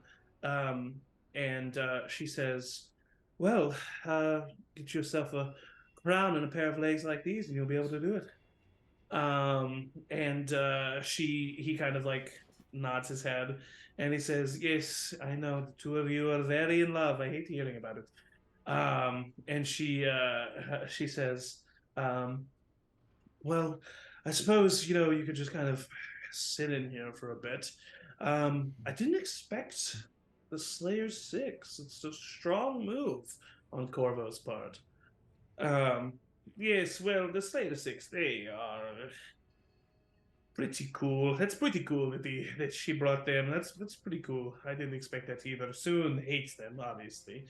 And she says, I know, which means I'm gonna have to kill them, but I do think that I can do it by just giving them one of the harder tasks, and he says, well, they're after the primordial hearts, so they said that one of them should be here anyway. She rolls her eyes and she says, I've heard the rumor of a Temple of Malar here for quite some time, and I know that wherever the Rucifer Ruby is, it is not in these mines. And he kind of nods his head and says, well, I'm sure they'll find that out or not. So how long should we go about this? Is there a way I could just kind of is there a secret passage? I can go and get fucked up somewhere, or what's going on? And she kind of nods her head and she says, yeah, it's fine. And directs him over to like a wine cart that's in the room, and the two of them just kind of start to chat for a little bit. They chat about how, the queen was surprised when Soon reached out to her a number of years ago, and was surprised he even knew who she was. She never liked her father, but she never thought she would do something like what she did. But the things we do for love. Quintul comments on like whether or not she thinks she'll be able to keep the will of the people when deciding to get into above grounders affairs. She says it doesn't really matter because I'm their queen and they're going to do what I say. They kind of just like laugh and talk with each other. They seem like, honestly, they seem like a girl and her gay best friend at brunch, just like chatting. Eventually, after a moment, or a while, how long? How long is a while? I would say they're getting up on being like 30 minutes here.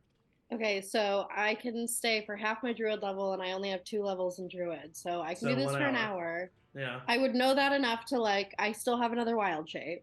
Yeah, and mechanically, I'll allow you to just like extend. Yeah. Like, I won't make you like boop, boop, like I won't make you do that. Can you imagine? Just hold on to the ceiling for dear life so nobody notices. 3 seconds. You like do it, you start to fall, and then shoot the web up and stick your like a spider in you.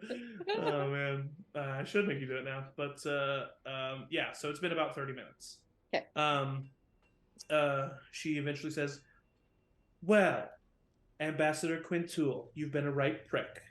Good to see you." And I don't know, just act a little angry on your way out, I guess. And he kind of rolls his eyes, sighs, nods, and then he immediately gets this like grimace about him, nods, and then like walks out the room. Quinn, the door bursts open, and you just see Ambassador Quintul. "I've had enough of this place. Let's go." And the Tayaroth soldiers gather around him, and they start to exit. The Tayaroth soldier who you were talking to the most, because you did start striking up a conversation with him, he's like, "I'm telling you, I promise, it's a very good book, so check it out, okay? It's awesome." I'll add it to my Goodreads. Yeah, it's this. I mean, some may consider it smut, but the queen just kind of yells out after and says, "Please see to Ambassador Corvo." While all of this is happening, it's been about 30 minutes now that you guys have been waiting outside of this castle. Oh boy! What do you do? Go to the bathroom. Cat is like I feel like now. But I feel like if we would have heard something if it was bad, right? We would have heard something. Yeah, right? No. All they have is a letter, so they can't like magically just tell us if something's going wrong. So if something's going wrong, they have to take out a note and write it. So like, okay. Yeah. Was Rosie, anyone passing out any libations around? Was there like a street any festival claymations? style? Sorry, is that what you said? Libations. Oh, like drinks and snacks. Gumby around. This was a pretty impromptu thing, so no, not really. Could I have gone to the nearest tavern and gotten us some snacks while we wait? Easily, yeah, for sure. I would have done that. In this section, it would be in the Emerald Isle, which is definitely a more finer establishment. But yeah, you're able to get some takers of ale and bring those back. If maybe some, freshly baked bread, some fungus steaks. For sure, I would have gotten us some treats. Yeah. How much gold would that have been? That's a good question. Thank you for asking and being honest about your money. I would I'm still honest. Yeah, no, I know. I would say for a round of drinks and some food, solid 2 gold. 2 gold. Yeah. You got Not it. super expensive to get the stuff you're probably looking for. Cool. I'll bring that back and have drank maybe everybody's ales. Okay, yeah, I love that. You can have Chad's at least. Yeah, Chad learned his lesson. He's like, no. Kind of gags a little bit. Everybody just calm down, okay? Everybody just calm down. I think we're pretty calm, Rosie. I mean, I know I'm not calm, but I Edmund, what's going on in your brain? Tell me your thoughts. Sunny? I feel like I should be Sunny and just like store up there and like figure out what's happening. Why would you be by yourself, Chad? Yeah, what's just. Well, I wouldn't be by myself if I go to where Quinn and May and Flint are. Like yeah, but you'd be arriving by yourself. That's what I mean. Why would Soon be by yourself? That's a good point. That's a good point. Yeah, if he was undercover and wanted to. This might be a little bit off topic, but I don't like the Slayer 6. Oh yeah, no, they're the worst. I hate them. They said they slayed a purple worm, but we slayed the purple worm. Yeah. No, we didn't. It was even cooler than that. We just told it to fuck off. Yeah, Flint was just like, leave, and it did. Well, I wasn't there, but that's what Flint told me happened. Should I start writing all this stuff down? I'm going to start journaling again. We should. They had an introduction. They had titles. Why don't we have I'll that? write us an introduction. Honestly, a Slayer 6 is I mean, a Little Help is like an okay name, but Slayer 6, like, that's... They had a logo. Well, hang on a minute. Cool name, man. They're the adventuring party at Tayaroth. She said it. Yeah. Oh no. Yeah. Well, we were gone for 15 years. To be fair, we can make a comeback tour. People had flags, Rosie. Yeah. I'm having an existential crisis here. Oh, Edmund. What would her logo be? Purple worm. Rosie, did you look at your bins for any of them? Oh, heck. Where are they? Are they here? They're they went in the castle. Oh, Lord. Oh, Dune. Heck. Oh, but I think a logo would be cool if we make like an L and an H, like swirling together somehow. Like I'll do. That wouldn't be bad. I'm a terrible drawer. Oh, but, I can't. I'll show you my. You can show me later. We'll post it on Instagram later. Oh, it's filthy. Oh God. All right, I'll do. I'll be working my parchment out. I'm sorry that I got us off topic. What are we gonna do right now? Are we just waiting patiently? Do you want some like of this? That. I don't. Yeah, it's good. Yeah, I mean, eating's one thing, but I feel like for a mushroom, it tastes a lot like steak. Yeah, really? They call it a king oyster mushroom, I think. Oh, yeah. Okay, well, I'll eat something. Yeah, try. It's just a big fucking oyster. Just a big clam. Yeah, you need some protein, Chad. I don't think you've been eating Rosie, well. I do think that we should stay calm. I do, and I agree with Rosie. However, I also agree with Chad. I think that we need to also maybe do something, but in a calm way. Yeah, maybe I should. Okay, calmly, what should we do? Should I calmly walk up as... I can fly. I don't know if other people would keep calm if you flew into the castle. What if I went like up in it? What? What if I went to the up part? Well, yeah, that's what I'm saying, but like people can see you flying, right? Like you can't also turn invisible. Actually, I forget. Can you turn invisible? I forget how sorcerer points work. Oh well, I can turn invisible. Yeah. Can you turn other people invisible? Like, could you fly us all up there invisible? Well, that's what I'm currently looking at. Okay. Not that it matters, but I could. Shut up, Flint. Where you are. I literally have to look at sorcery points again. Hold on, it's alright. Which ones did he take?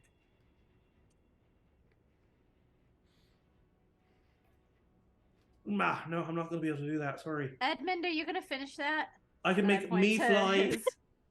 I can make me fly or all of us fly, and I can make me invisible or all of us invisible, but I cannot do both at the same time. Well, I don't really want to go, so does that... Okay. I mean, I feel like the person that makes most sense to go would be me, so I could just pretend to be I'll stay Sunny. Here. But once again, why would you be by yourself? Because I wanted to make sure negotiations went properly, and I didn't have faith in that Quintoul guy, and so I wanted to... So you traveled across the country by yourself as the ruler of a nation at war? My army's hidden somewhere. In your sleeveys. Come on now.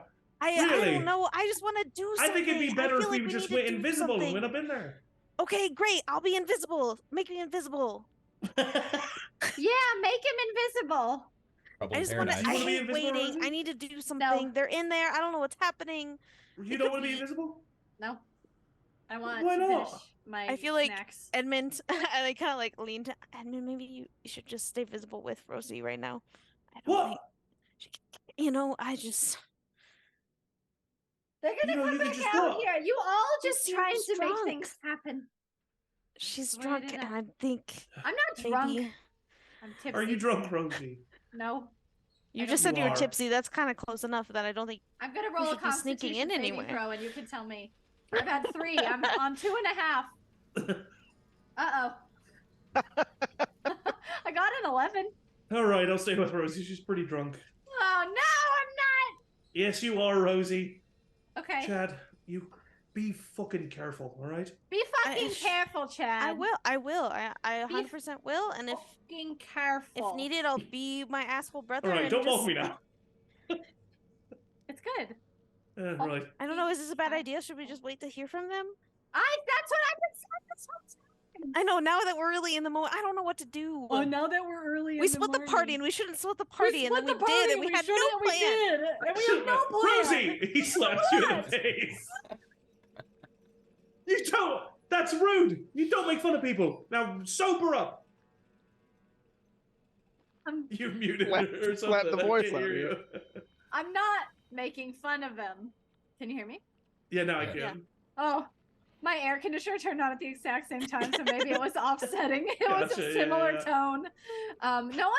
I didn't mean to make fun of him, Edmund. I'm sorry. Well, what was the point of it then?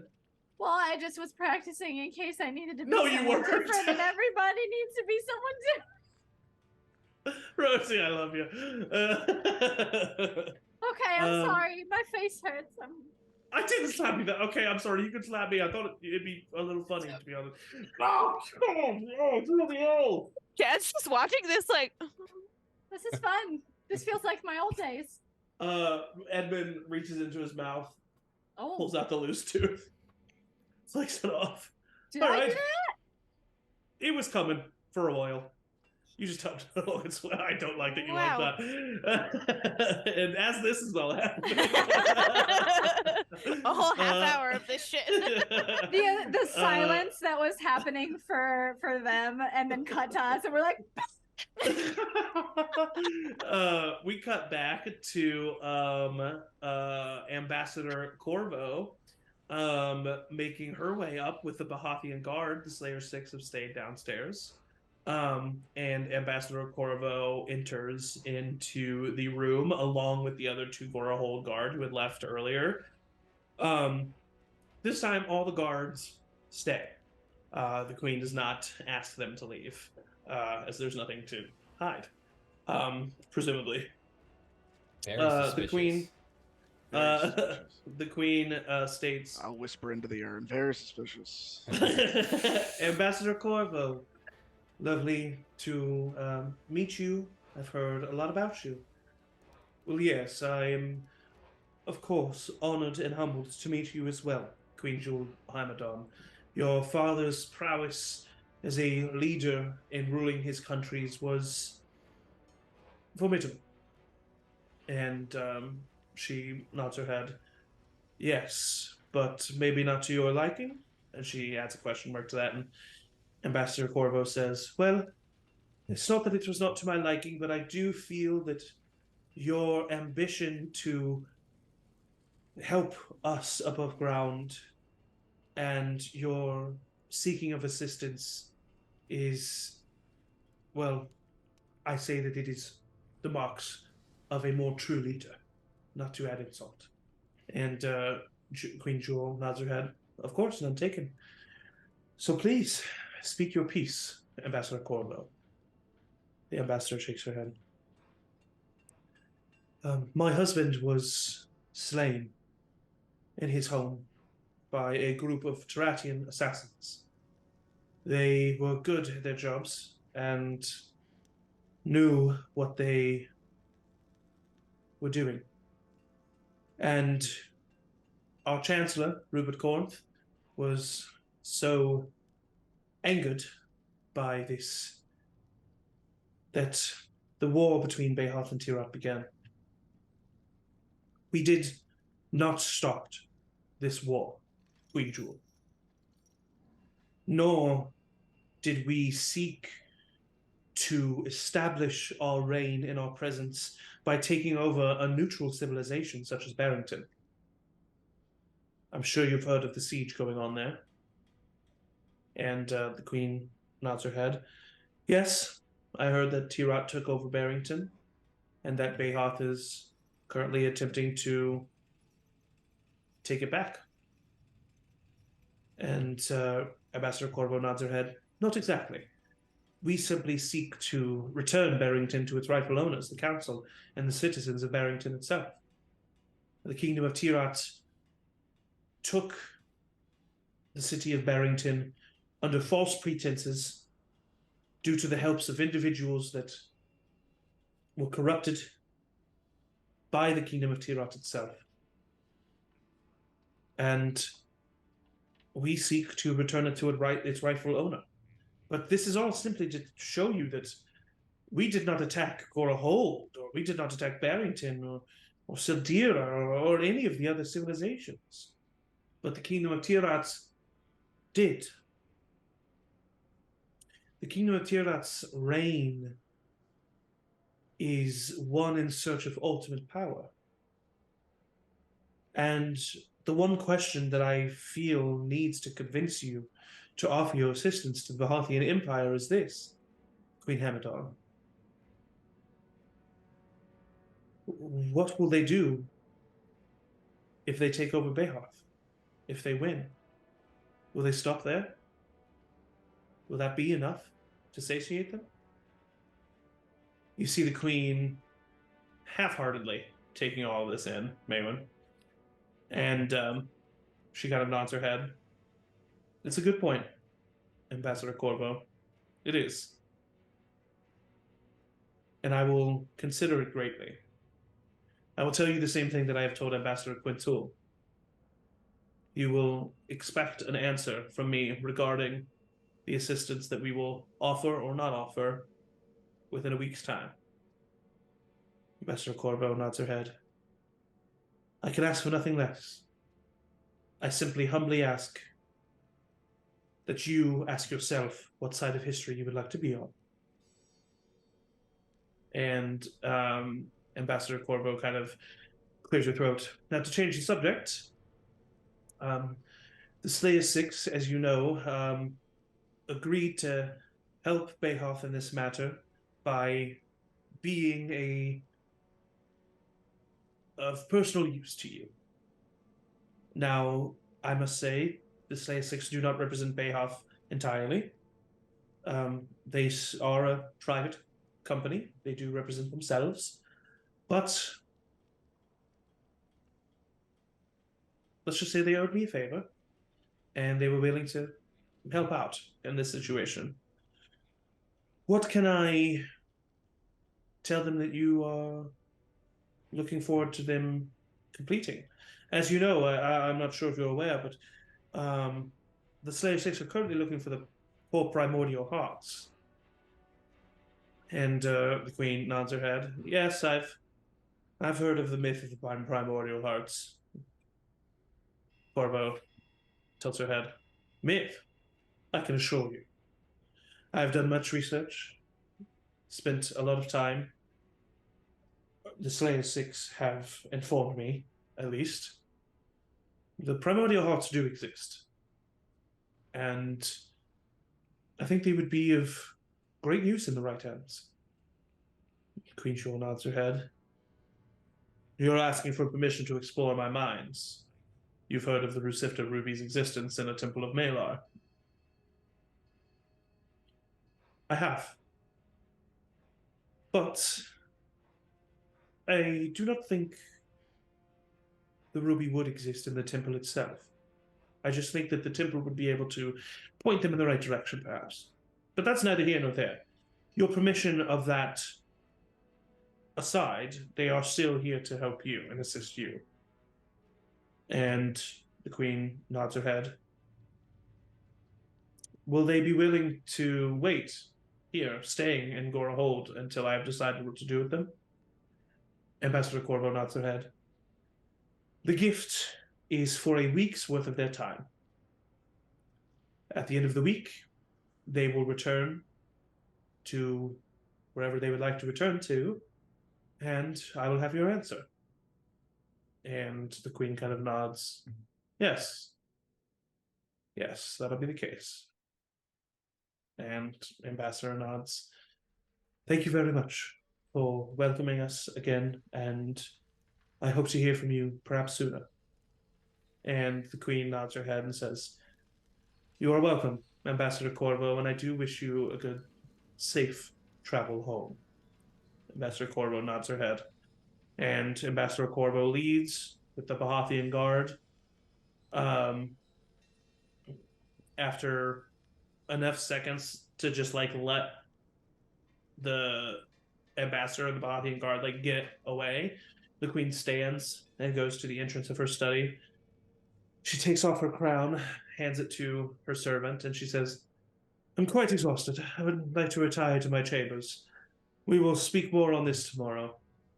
Please make sure that the guests are treated well for the evening.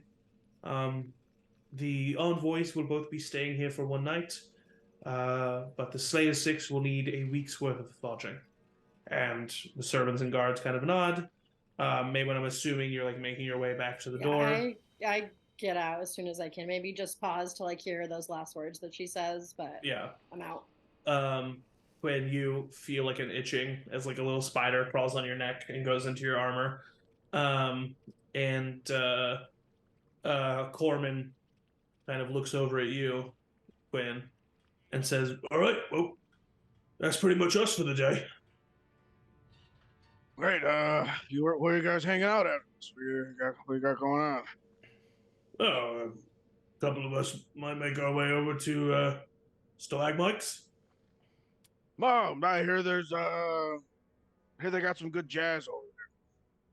What the fuck's you that? You like jazz? Never heard of it. Oh, it's some kind of magic? Some kind of food, drink? Well, you're gonna think it's magic when you hear it, yeah. Oh, wow, really? Yeah, so it's gonna beep bop, beep bop. Hey, Quinn. I'm so mad I can't talk during this conversation.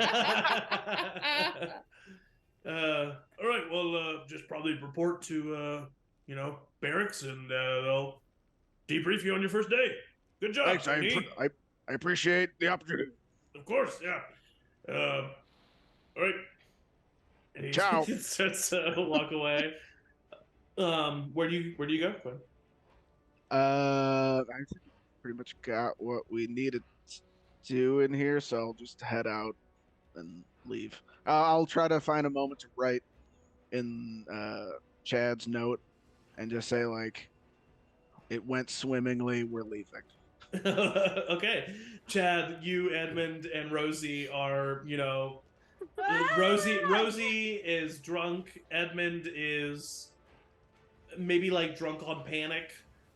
You are also like panic. Don't know what's happening. Yeah.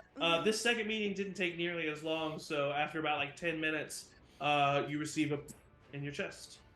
And I like to think it's about as I'm like ready to turn to like, just do it. All right, I'll do it. Okay. No, wait. 2. Yeah, no. Okay. They're dead. They're all dead. Oh no. Does it return back to you if the older dead? It went swimmingly. Heading back now. Oh, okay. Oh. So, all right. Well, see, no need to worry there, Rosie. I wasn't worried. Oh. So Quinn, you start to make your way out of this castle. You head down into the foyer. You see that Ambassador Quintool and the Tayaroth Guard are being escorted off to a hallway. You see that Ambassador Corvo has some Gorahold Guard waiting for her to escort her away, but she's currently just like chatting up the Slayer Six in the middle of the foyer. Slayer Six is in the foyer? They are in the foyer, yeah. No, we don't have time for this. I'll just walk up. At least find out where they're going. You walk up? So Storm Giant, huh? Who do you say this to? Just the group. Okay. Everyone just kind of like looks over at you. Broak, the like human older male, just kind of and Yidro, the tabaxi, nods his head and looks at you and says, yes, it was a harrowing battle, but one that was quite amazing. And I'm a big fan of you guys, of course, but I'm kind of partial to a little help myself. Yes, we usually do things that are big help. I want to bite him. You want to bite Quinn? No, I want to bite Broak. That was Yidro who said that. Yidro. I don't care who. I want to bite one of them. Tulia, the sister of the Starlights, kind of walks over to you. You're a fan, are you? Oh, yeah. Got all your trading cards. Cute. Are all three of you fans? We gotta go. We gotta go. Oh, well, look at the time. Gotta get home to dinner. You start walking away, and you see that she doesn't do anything. She just coyly smiles at you and watches you. I'll walk look away. back and give her a wink. Okay, roll a persuasion check for me. I'm choking on my cigar. Okay. 17. 17. As you wink, she almost chuckles to herself and just gives you a very knowing nod. And then just very casually continues back with her conversation. And as you comically run down the castle stairs after getting out the front door, and regroup with the rest of your party, we will go ahead and take a little bio break there right as you guys reunite. Yeah, so stand up, stretch, get some water, but don't go anywhere. Stay tuned because we will be right back.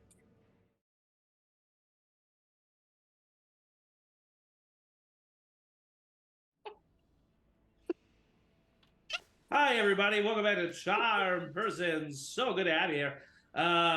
We left off with Maywin being the sole recipient of a shit ton of information and the party reuniting with each other after a salacious interaction between Tulia Starlight and the disguised Quinn Silverstep. But you are all outside of Jewel Castle now. You have reunited. Edmund looks at all of you. Oh, thank God. Oh my God, you guys, I have a lot to tell you. I have a lot to tell you. I wasn't even worried at all. Chad wasn't even worried at all. Chad was worried, for sure. You guys want some of this bread? Okay. You guys are all hammered. Please don't take any of Rosie's bread. And I'm not hammered, by the way. No, do you guys want to know the information right here, right now? Okay. It's a lot of information. Maybe we should go to either Flint's house or Stalagmites or... Yeah. Maybe Stalagmites, that's where we're gonna be Let's sleeping. go to Stalagmites. I feel like we all need to sleep. Yeah, let's go. Yeah, and I don't. Okay. I'll let. Is Flint's house more secure if there's other... It is some big information. I don't want to go to Flint's house because it's weird. All right, I could honestly, I agree. Honestly, with that. yeah. So really let's just go get a couple rooms at Stalagmites, meet in one of them, and then all hit hay for at least. All right. Yeah. Okay. So you. What? So you make your. Tell me what to do. So you make your way to I pick up Quinn and just bring him with me. God damn it. The best bar name I've ever come up with, Stalagmites. Owned by Mike Rockside. Visit that daycare. Mr. Rock. Stalactites. Yeah. And you all make your way there. At all hours, Stalagmites is rambunctious, so it's rambunctious yet again as you enter in. But you are here, and you, it's up to you now. What do you do? You easily find a table. I kick down the door and I say, "All right." Oh no! Wow! No. Immediately, like immediately, like a dwarf comes up to you. Oh, what do you need? What do you need? No, nothing. We're good. We're good. Sorry, that's our group the name. of our group. We shouldn't have made our group That's name so question. nice of you. It is. You're right. It is. We should have thought You're of so a better sweet. name. What's your name? I just start corralling all the short people. I'm Corman. Hi, Corman. Hi, nice to meet you. Is it the same Thanks Corman? for your help. It is You're the same very Corman. sweet. Are you so disguised as yourself? No, I would just a different dwarf, just a regular old mine. Yeah, it's the same Corman, mining though. dwarf I had. Okay. Okay, we should find a seat or a room or somewhere.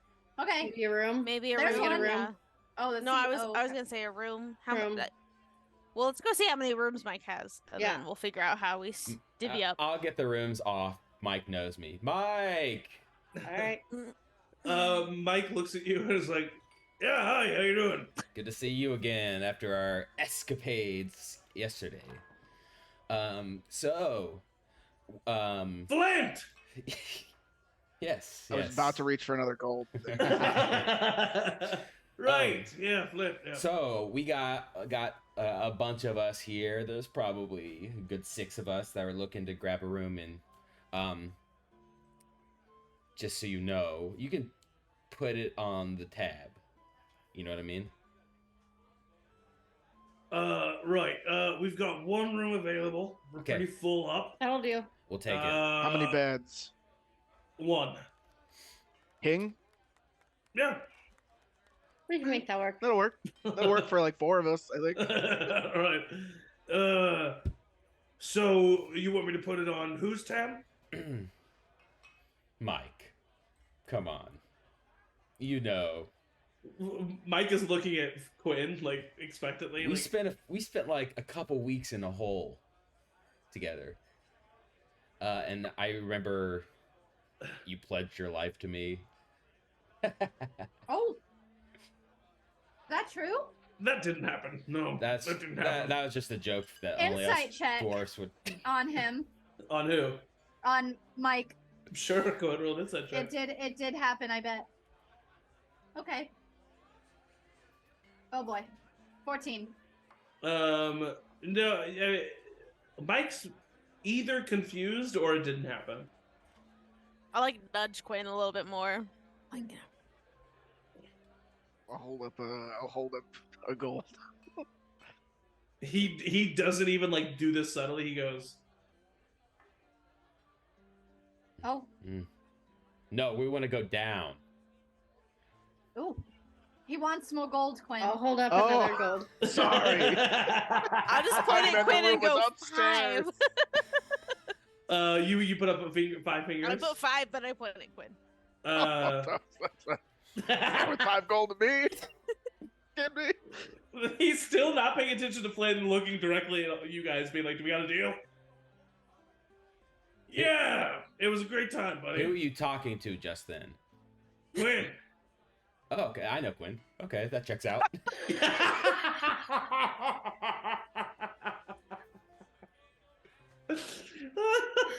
I know Quinn. Yeah. So because of our past together, you want me to put it on your tab? Got it. Yes, thank you. And I got you next time. Don't worry about it. Yeah, I'll definitely do that. It definitely already hasn't been paid for by bribes.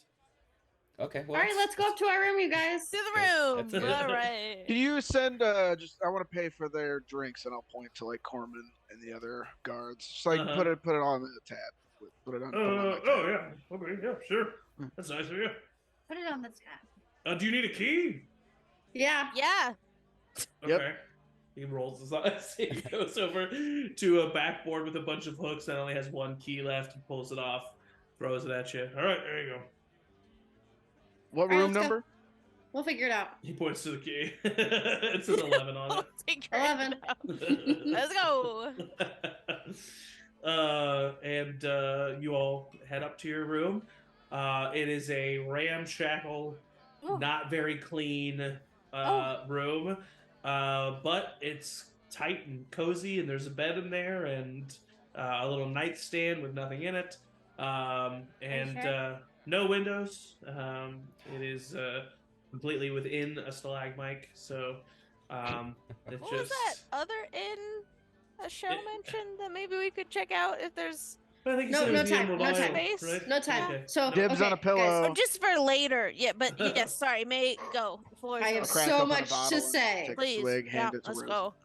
Okay, so the whole thing was staged. So she was always going to choose Tira because Jewel and Soon are in love. And so the whole thing was staged. And so the guy who was a total asshole, I think he is still an asshole, but he was at least pretending to be more of an asshole. And she's going to kill the Slayer 6 because she's going to send them on a really hard job that's going to kill them because they came from the other guys. And they're looking for the ruby and they're looking for the temple that we were just at. And also, I think she killed her dad. Oh shit. Oh boy. Oh, Wow. I've been holding that in for too long. No, wow. Wow, man. Why are they looking for the ruby? They've been looking for all the primordial hearts. You see, Edmund have a like moment of recognition on it. What? Edmund? What's that, Edmund? You have to tell us. Well, all I know is that, the ancient primordials, the ones who apparently are giving both Flint and I our abilities. Yeah. When they were banished, their hearts were kept here on the material plane. They're 4 elemental gems. All I know is the rumors that I've heard of them. But there's the Rusifta ruby, which apparently is the heart of the fire primordial. There's the ever gleaming emerald, part of the earth elemental. It's rumored to be in the Drea Sands somewhere. The Psylocke sapphire, part of the water primordial, said to be at the center of the abyssal eye. And the draconian diamond, part of the air primordial, said to be somewhere in the world's spine. But that's, this is all legends and tales. Well, we have the ruby, do we not? Yeah, I feel like legends and tales are probably true. There's like a whole other world that like that person Kelpie and Atticus told us about, so I'm just gonna assume any tale is true at this point. Also, Quinn, that lady from the 6 that we ran into seemed to know more than she should have, and you literally have the ruby on you. Yeah. She knew that you I was talked like disguised. The Slayer I talked to the 6. They were Why did you do that? Because we were going by him. It was in passing. Yeah, but you could have just kept passing. But then she was like, are all 3 of you fans? Like, she knew that Flint and I were there. So she knew May and... Right. I have a question. That's probably not We good. winked at each other. We had a moment. It was fine. Oh, you winked. Rosie, okay. yeah. Well, you winked. What is this? And I shake my staff, my cane with the full rush emerald affixed to it. Yeah. So this isn't one of them, is it? The shaken? This is in that's an emerald. Just an emerald. Is it the I would say emerald? I got it. No, it's the Sephora. I got it in the mines. They were said to be pretty significant in size, so I don't know if that's. So the Dang it, emerald might be the one we one. broke. The big emerald. I have a bunch of that emerald in my bag. Oh. I don't think that was it either. Oh. It's said to be in the desert somewhere. Oh, not like in the city by the king. Okay. Well, if it's connected to the earth elemental, I would like to check that out, Because whoever got that to-do list, maybe we just add that. I mean, you might be able to help us find it, Flint. Oh, yeah. I probably could. That's true. If you're earth, then... Just look at Edmund. Store? Edmund is his name. Technically water. Listen. Well, it's technically water, so maybe you can help us find the sapphire as well. Well, but I also find the sapphire and the. I haven't been on the sea in quite some time, and to make my first journey back to the sea at the Abyssal Eye sounds daunting. I don't mean to like. I don't want to. Your brother seems like a really bad guy, like worse than we thought. Like he convinced Jewel to kill her father. Yeah, convinced that's not or surprising, but convinced, and then does magic fingers. I don't know. Magic. Jazz hands, spirit fingers. She seems like she actually loves him. Yeah. What was It was the ruby, the emerald, the sapphire, and the what? The draconic diamond. Draconian diamond. Draconian diamond. And that was where did he say? Somewhere in the world's spine. The world's spine is the mountain range at the farthest north of Tayaroth, which you're pretty close to, actually. Okay. But it's also a very large mountain range, and it just is somewhere within there. I mean, what I knew of my brother, he is likely very charming and can convince anyone to do whatever he wants. I mean, and that's not me saying things about me. That's just. Well, I mean, it's crazy that she would kill her father. He named the castle after her. Yeah, I completely agree. I will say on the other end of that, Ambassador Corvo seemed like really chill and down to earth and made a lot of points. And like, obviously the queen wasn't listening, but maybe she deserves to know that this whole thing is set up. Okay, what if I pose as Sunny and break up with Jewel. That would be so funny. That would be and good. then she's like even more against us, and then has to go with Behoff if I'm just like, fuck you. All right, I don't even need what you. if they have a way of communicating with each other that you don't know how to reference? That's a fair point. That's like a pet good names. point. Maybe I could swoop in there and woo her. If anybody's Well, if gonna you're woo breaking anybody. up with her, nobody's gonna call you a pet name. If you just walk Also in true. and say, "This is done," I could just be a straight up asshole. Okay. Yeah, I'm say, gonna bring up the "It's same done." argument. Why would he be here, and why would he be here by himself? why is Unannounced. anyone by themselves? I think that's They obviously have a probably- way of communicating with each other if they're in love with one another. Yeah. I don't know. That seems risky. That seems mean, like maybe- that's putting but- Chad right in the heart of danger. But maybe that's how they're in love, is he just shows up without his entourage and just like A visits grand her. gesture. Yeah, but you I don't feel know. like that. that's helpful. Yeah, for but I you. don't. Because- I don't know, but maybe that's this one. Maybe. I really think that Ambassador Corvo could be a good ally. I mean, we have a lot of information. She clearly has a lot of stuff that we don't have. Like, why don't we just try to talk to her? What she's would we here. want She's her here to overnight. do? They said. What would you want her to do? I don't know, but she should know that this whole thing is a setup, and that she and look. I don't like those 6 people, but I don't think mind they're the gonna 6 die, people. and I don't love that. Kinda Well, cool. I mean, unless Yeah. they're more capable than we think. I guess that's true.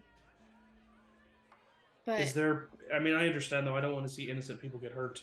I'm just Yeah. wondering, are they innocent? Especially if Tulia played with Quinn the way she did. True. I mean, Quinn it was liked playful both ways. I would... Finn did like it, but I don't know. Felt if like he the should power have. was equal in the situation. Yeah, I think so. I could have, done something at any moment. She had no idea. Right. Sure, yeah.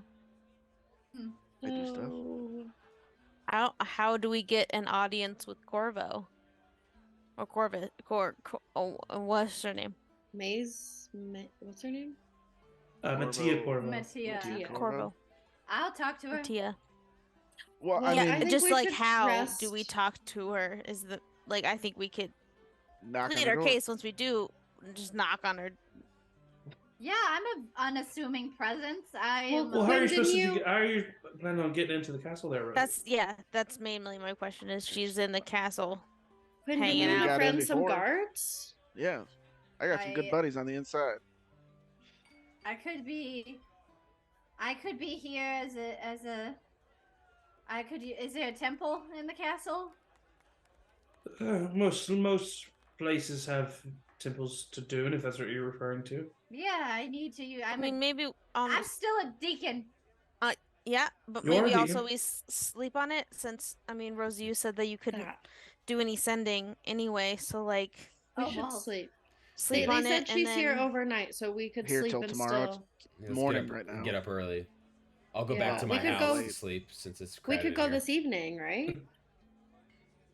With yeah, what this time it evening is? after like a day of rest, and Yeah. then Yeah. figure out what we want to do, and maybe actually not everyone sleep in a bed if we go to the Emerald place, just so. I mean, I'd like to What? sleep in a bed. I don't know about the rest of you, but We can I think we can all fit. It's a king size bed. You feel like I- 30 silver steps. Yeah, on it. like I'm good. Yeah, but I'm gonna go home. I think.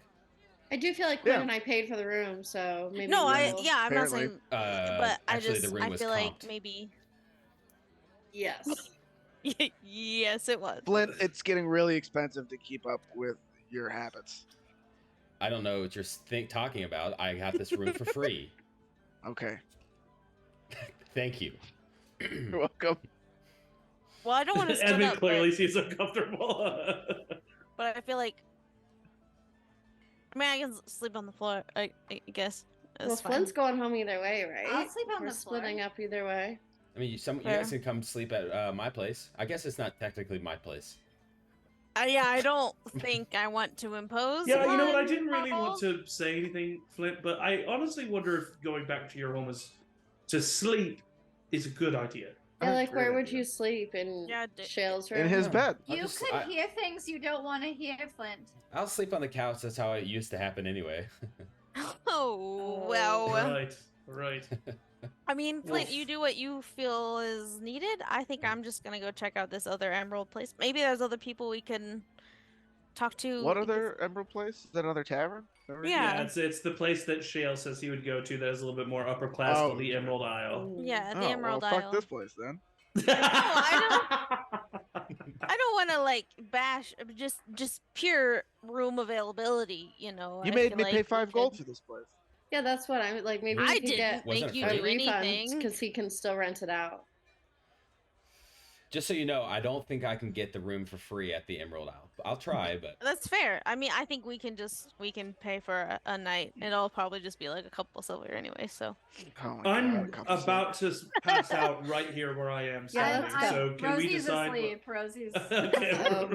I'm cradling Rosie. So. All right. Well, is anyone staying here? I should stay here with Rosie if no one's gonna stay here. No, I was gonna bring Rosie with. Cat's got her. Yeah, I'm just gonna cradle her like a child until we get her a room, and I'll put her to bed. Yeah. I just don't know if she. So you're staying here by yourself? Shake it. No, I won't stay by myself. Why did we buy this room? May, did you want to stay here? I mean, we could all go. No. You and Edmund check up. Oh no. Why does everyone keep saying that we bought this room? May just runs out of the room. May just starts leaving. All right, so May's all the way downstairs.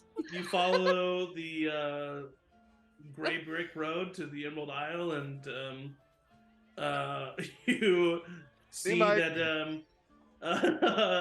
you walk in immediately, like furniture, carpets, all that stuff, all in green.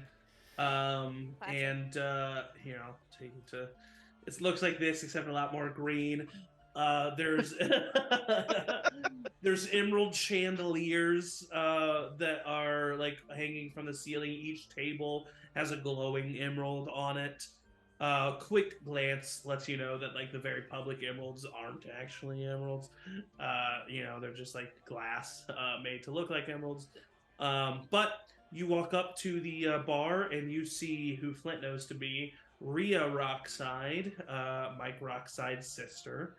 And she is a large Goliath woman with natural hair kind of poofing out into a big like fro.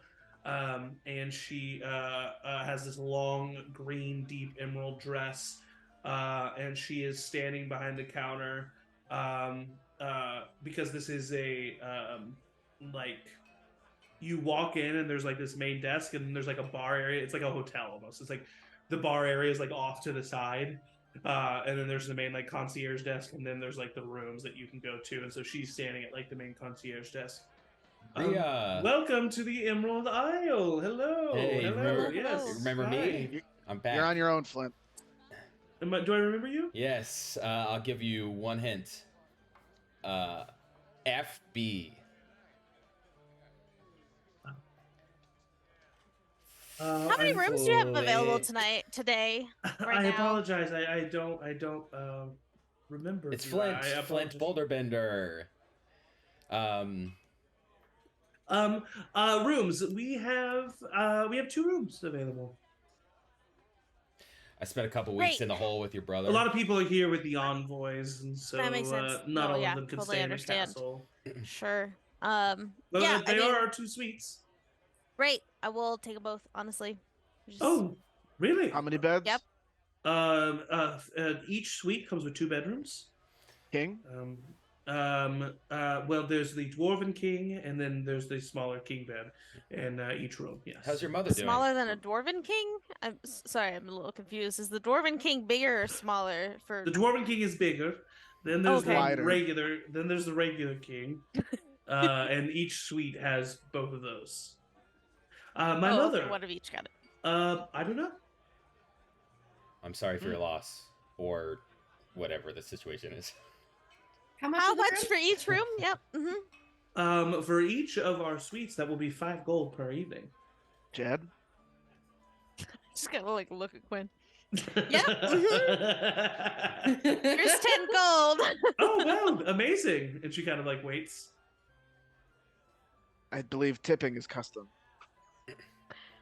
Here's 15 gold for you. Oh my god! Well, that is Wow. she like. It's definitely too much tip, and you immediately see that recognize. But she immediately scoops it up. Oh yeah. In her like big hands. Oh well, thank you so much. Yep. You know, here are your 2 keys, and then Thank she like sits a tray on the ground, and there's 2 emerald, just like basically like very circular, smooth stones. And she says, these are for each room. This is for any kind of room service that you would need, cleaning, food, drinks. Just say service, speak into the stone, and we will hear you. What kind? Do you provide like all services? I'm not really one to beat around the bush. Could you just get to the point? I just I don't know. Do you have a list? Yeah. Do you have a list of services? Yes, here actually. And she pulls out a piece of parchment, slides it on the table. You see a menu for some food, a cocktail menu. You see that there's a turn down service. You see that they do offer massages. But that's about all you see. Is there anything off menu? No. Okay. Maybe you know my son. You, Quinn. My son Shale probably comes here. Your son is Shale Boulderbender? Yes. Yes. I immediately take all of the things she sent just to make sure she can upon seeing that. I'm just like, thank you. Well, if you could ask your son and his friends to kindly stop coming here right as we're about to close after every single performance that they have, I would very much appreciate that. I'm sure they're not being rowdy. They're just... They're extremely rowdy. Okay. Very nice to the staff. Very good tippers. But I can't begin to tell you how annoying. Okay. Cast parties. They're the most annoying people. I've been there. All right. Well. Well, thank you for the rubes. Guys, that's okay. Let us know if you need anything else, and enjoy your stay at the Emerald Isle. I walk back to Marble's house. Oh, okay. But Flint, Flint, where are you going? I'll see you guys in 8 hours. I really don't think it's a good idea. I agree. Well, we don't know if it's a bad idea until I figure it out. All right, this is a journey. Well, you are on your own, my friend. All right. I'm going to cast Eagle Splendor on you, giving you advantage on charisma checks. Okay. Amazing. Did we get like 2 keys per room? Yes. Yeah. I give like 1 spare key to Flint, just in case, so you can... Gotcha. Thank you. If you need it later, I'm sure couches in there, so... Okay, Godspeed, well, good buddy. luck. He puts a hand on your shoulder. Buddy. Good luck. Thank you. Thank you. I think this is going to go well. Mm-hmm. Flint? Yes. Don't be what you think you should be, and just be yourself. All right? Yeah. Okay. Thank you. Right. Yeah, no problem. Okay. And Flint walks off. I skip out of the room. Ed looks at the rest of you. All right, I could use some sleep and a drink, and maybe not in that order. And he starts to walk up the stairs. I want to go to the concierge. Okay, so I go upstairs. Edmund goes upstairs. Chad goes upstairs. Rosie, what do you do? I'm asleep, and I thought Chad was. Oh yeah. Are you? I mean, if that's what you're okay with, Rosie, I would definitely allow you to wake up. I already marked a long rest off my. Okay, fantastic. So Rosie's just being carried by Chad and Edmund. They look like, you know, a pair of gay dads with their little old baby. The little Benjamin Button baby. And Maylin, I'm assuming you stay behind. Yeah, May was about to follow Edmund up the stairs, and then Chad followed right after, and so she decided to go with Quinn. I mean, you know, okay, yeah, sure. May's being real weird about it. tough break, May. Chad doesn't understand why. Can I help you? Yeah. Do you guys deal in emeralds or no? It seems like you guys use a lot of emeralds here. Yes, as a matter of fact, we are always on the lookout. When the miners find them in the mines, they bring them to us for a hefty reward. Have you happened to find any in the mines yourself? I found some primo emeralds. Really? You're not gonna believe it. And I'll take out a little stone. She from within her hair, pulls out this this pair of thin spectacles that she then puts on, and one of the lenses like extends, and she's like looking at it up and down. Goes back in, puts the spectacles up. This is. I mean, it's not refined. It's not. Draw. It seems as if was cut, but then was shattered. This is very interesting. How much do you have? I mean, how much are you looking for? How much are you looking to buy? I got enough. The Emerald Isle will be able to buy you if it's on your person. We'll be able to buy it. So you just tell us how much. We can give you a number. Can I quickly? Because I don't think I've done this. Cast Identify. Use an action to cast Identify on the Emerald. See if anything. Yeah, for sure. Up. I don't think I've there are remnants of enchantment magic, but after being shattered, it does seem to be pretty dormant, formerly magical emerald. It would probably be easier to further enchant this emerald or these pieces of emerald because they've already been enchanted once. So you best way to describe it is like a little bit like residuum, from Critical Role. So it's like it definitely is a substance of like more magical receptiveness now. But other than that, still just a regular gem. It just all depends on what you do with it. I'll just be like, this is all I have. I'll hand her $1,000 worth, but ask for 2,000. Okay, if that makes sense. And is that the full amount that you had? I have 10,000. Okay, you hand 1,000 worth of emerald, which is like, 4 or 5 big chunks. Put it down on the counter. Oh, yes. I can give you 1,500. Great. All right, wonderful. She presses a button underneath the counter. One of the part of the counter just slides open. She slides the emerald into that. It slides closed. She gets out a large, not large, like kind of medium-sized chest. It looks even smaller in her hands. Out from under the counter, puts it down, and gives you 150 platinum. Cool. I'll give 75 to May. Okay. And then I'll take 75. It's like pleasure doing business with you. If I find any more, I know who to come to. Of course. Thank you very much. We will happily use this in our establishment. Thank you, and once again, enjoy your stay. So yeah, you have 750 gold, technically now, Malin. You muted. Why didn't you give her more? I don't know. It seems powerful. It seems maybe we could do other non-monetary, but I couldn't pass up getting more money. I don't know. Yeah, I mean, that seems was like the place deal. to sell emerald. Yeah, we should remember that. I wonder if they do like long distance transactions. Yeah, I'm sure this place could work it out. If we Rosie could probably talk to him. That's true. Yeah. How you doing, kiddo? Please don't call me kiddo. I'm sorry. You're like 3 minutes older than me. You can't call me kiddo. Right. I'm fine. I got this really cool new staff, and I think I can do some new cool stuff with it that I haven't really tried yet, but I bet you can. Yeah, it's great. It looks. Is that a little tree on top?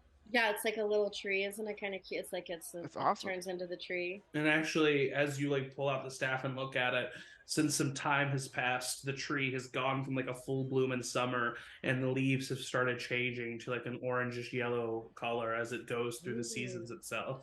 It looked like it was summer earlier. Whoa, that's really cool, right? Yeah. And I saw a unicorn while we were on. I assume you didn't see that. We were on the Beetle together, but there was a unicorn. Yeah, I don't think I. Let me think back. I don't think I saw a unicorn. Yeah. When I was on the giant beetle. No unicorn. You saw a unicorn? I saw a unicorn, and it like touched its horn to this, and that's how I got powers, I guess. Yeah, I mean, I'll believe that tracks for everything that we've gone through. Yeah. Things are a little awkward with Edmund. Yeah, I've noticed. Oh. Yeah. So Are you just looking to like just move past Edmund? Yeah, Do you want Edmund? Just, do you want me to remove Chad from the situation? No. No.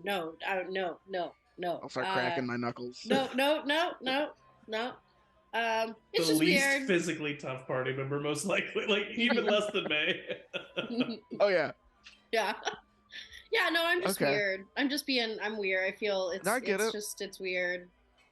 Usually when you kind of not end things with somebody, they usually like go away. They don't like stick with you. Yeah, it was like we were like, this isn't gonna work out. Let's go on vacation together. And right. That's just been a little bit weird. Well, if you ever want to go out, cause some trouble or do anything, just I'm here for you, kiddo. I think that we should for sure. I want to find that diamond spa. Yeah, absolutely. We're definitely doing that tomorrow. And also after we sleep, we should just like hang out here for a little while. Yeah, this place, I'm excited. Fills the halls with jazz. Yeah, their minds are gonna be blown. But their minds are gonna be blown. I also don't want to see Alexander Nightshade. A guy just passing by in the background says that. I also don't think I want to see Alexander Nightshade for a while. I think you need a new stage personality. I've been thinking about going out as myself. That'd be so cool. Yeah, I don't know. Why is everybody else getting all the spotlight? Yeah, I mean, it might mean more attention and we might get recognized, but you can disguise yourself. I've been dead for 15 years. I don't know. That's actually a really good point. What do you think Mom and Dad would do if they found out? I don't know. I don't know if they want to kill us or if they probably want to kill us. I don't know. Probably. They're like super evil. Yeah, I guess if you had fans, that would be like a small army. Right? Yeah. Could be useful. Oh, boy. Are you okay? I'm tired. Yeah, no, I'm all right. Separated from us, and that sucks. Yeah, Sydney's a whole thing, you know? Yeah. I think Warren had a little crush on her. Yeah, I think so did Barfer. Well, I always knew that, but yeah, I felt kind of weird talking to Barfer about it. And Sydney told me she loves me. I didn't say it back. It's a whole thing. When did that happen? I don't know. When last time we saw her? Varia. Quinn, that's really awkward. That's I know. So awkward. I know. Well, can you ask Rosie to reach out to her? Do you love her? And say what? Do you love her? I don't know. It's been 15 years since she saw me. She's been like waiting for me. She's 34 now. She's an older woman now. Yeah, I know. So the whole thing is just a lot. Yeah, that's awkward. Yeah. Well, then maybe I hope we don't see her soon. Maybe some distance might be nice. Yeah, just a little bit of time. Yeah. Even though we only saw each other for like 3 days and 15 years happened. It got really awkward. Yeah, I get it. Things can get really awkward really fast is what I've learned recently. Yeah. It go from not awkward to really awkward. Right. Yes. Yeah. Oh, I'm pretty tired. Yeah, let's go to bed. All right, so the two of you go up into the room that is not Chad, Edmund, and Rosie's room. A room to ourselves. Chad and Edmund, you walk up the stairs, walk into a room. Both of you very cutely put Rosie to bed, tuck her in. Give her a little kiss on the forehead, say sleep tight. Edmund leans down and gives her a little pat and says, "Dream of your family." And give yourself some inspiration. Good night. Bye, everyone. That was so funny. And then the two of you step out of the room, and you guys are just kind of alone in this suite. And Edmund just kind of looks at you. Right. Big day. Yep. Yeah, it was long day. Big day. Long day. Right, yeah.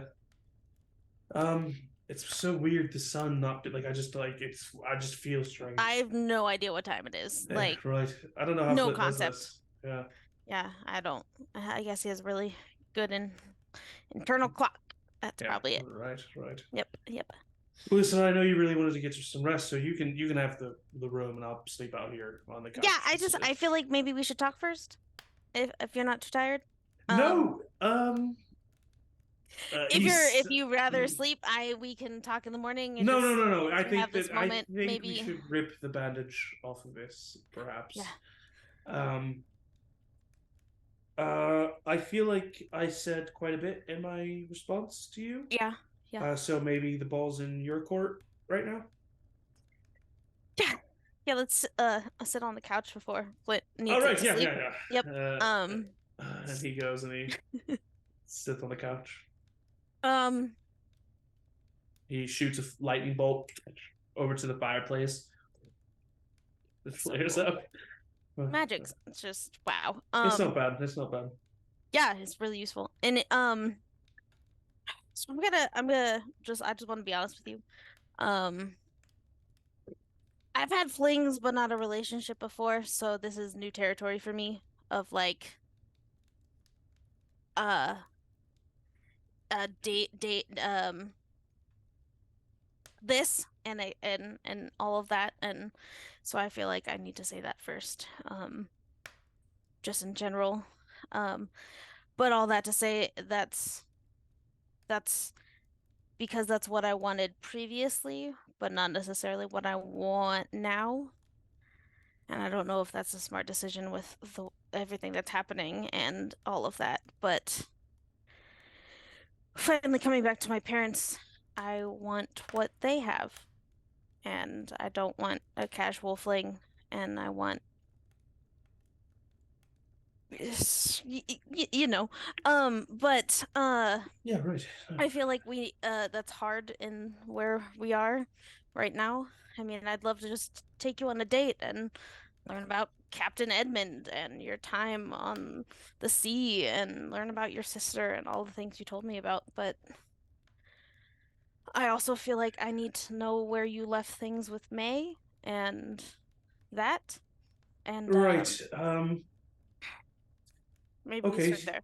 Yeah, so you see, it wasn't the greatest timing. I'm just gonna be frank with you, Chad. Yeah, please. Yeah. When I was waiting for you and you came down and told me about your father in Lavaria, I had just finished my conversation with Maywin. And I told her that I felt like, because of the simple fact that I was struggling to decide what to do, that in essence that meant that neither of you deserved that, and that you deserved to have someone that fancies you and knows that. Yep. And so because of that, I told Maywin that I should maybe just focus on myself and my friendship with each of you.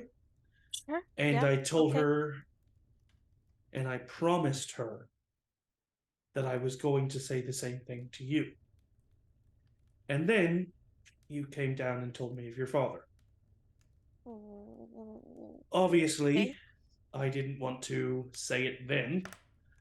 Yeah. And then the funeral happened, and that was rough. Yeah. For me as well. I mean, of course, much more rough for you, but it was rough for all of us. And, rough day. Yep. And then we had,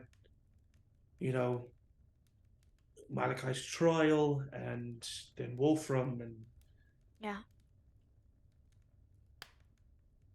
when you jumped through that portal after Wolfram and the light blinked out, I knew what I wanted. And I wanted to get to you as fast as I could. And it wasn't a thought that I chose. And it wasn't something in my conscious brain. It was an instinct. And it was an impulse. And I knew. And it really opened my eyes. And so I know what I want. And what I want is to explore what you and I could have. And I know that that would be difficult. And I owe Maywin a conversation, at the very least. I also know that you two are close and friends, and I don't want to come in between the two of you. And I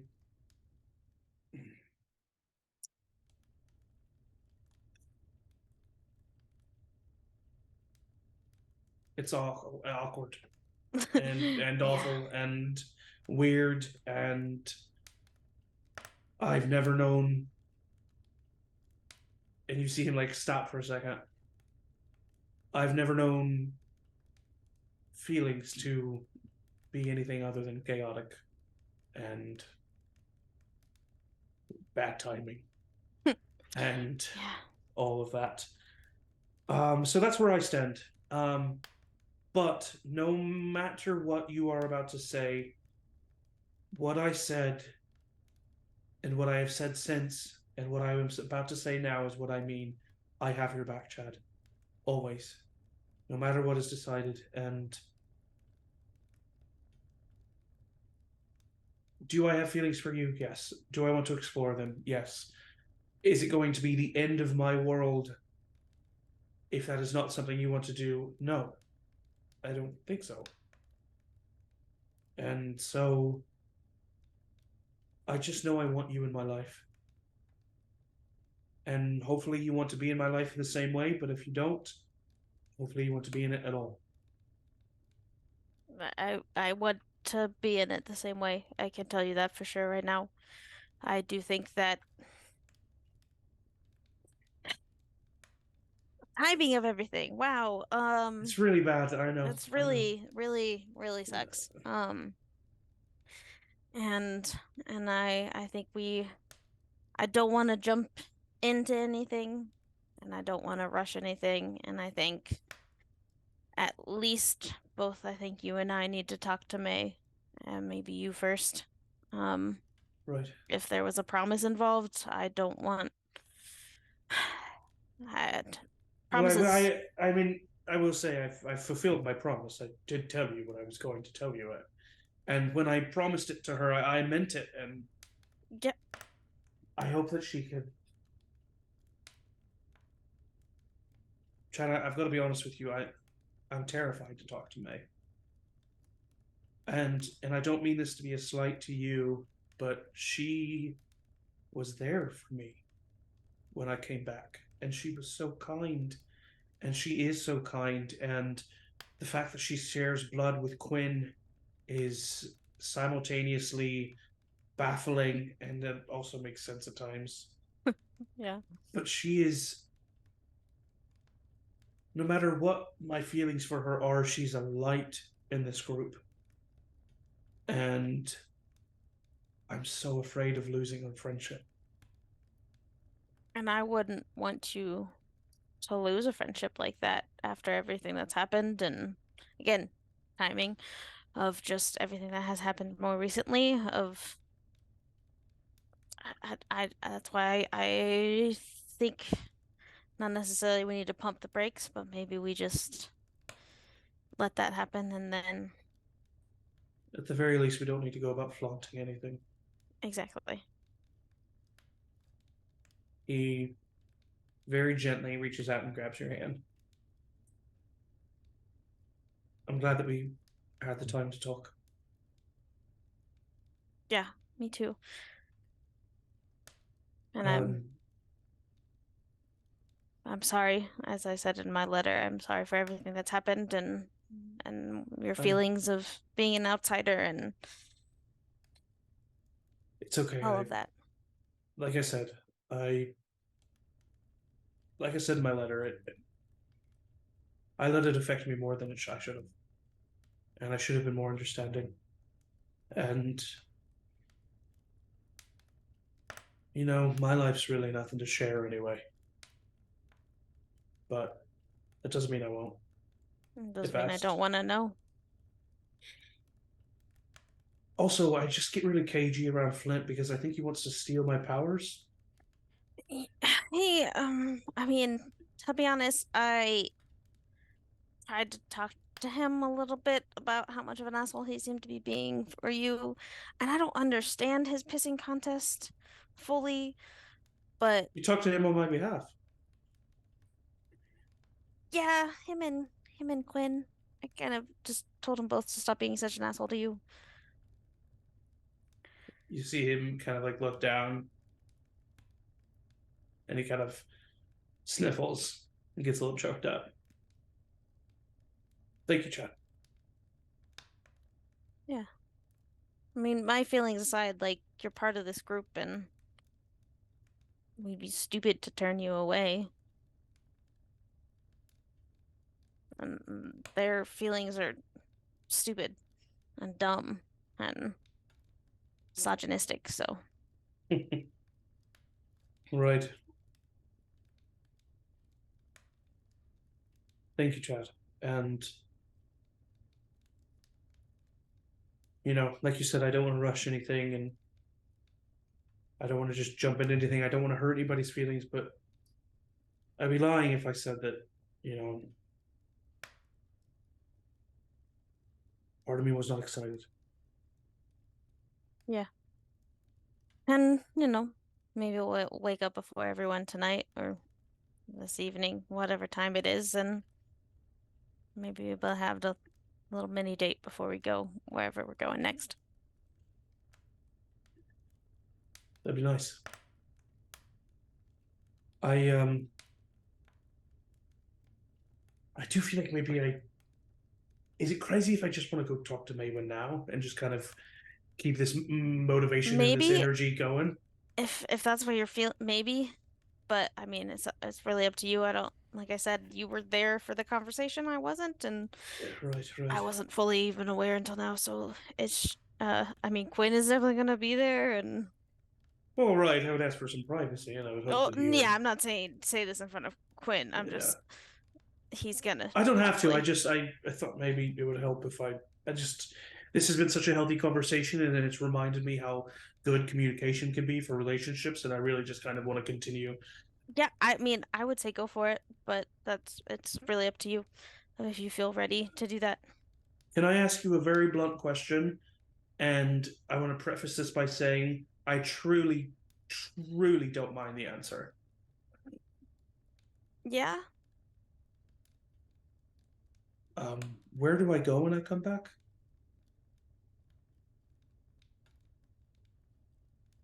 Excellent question. You know what? If the door's open, I'll use it. And he starts to walk away. And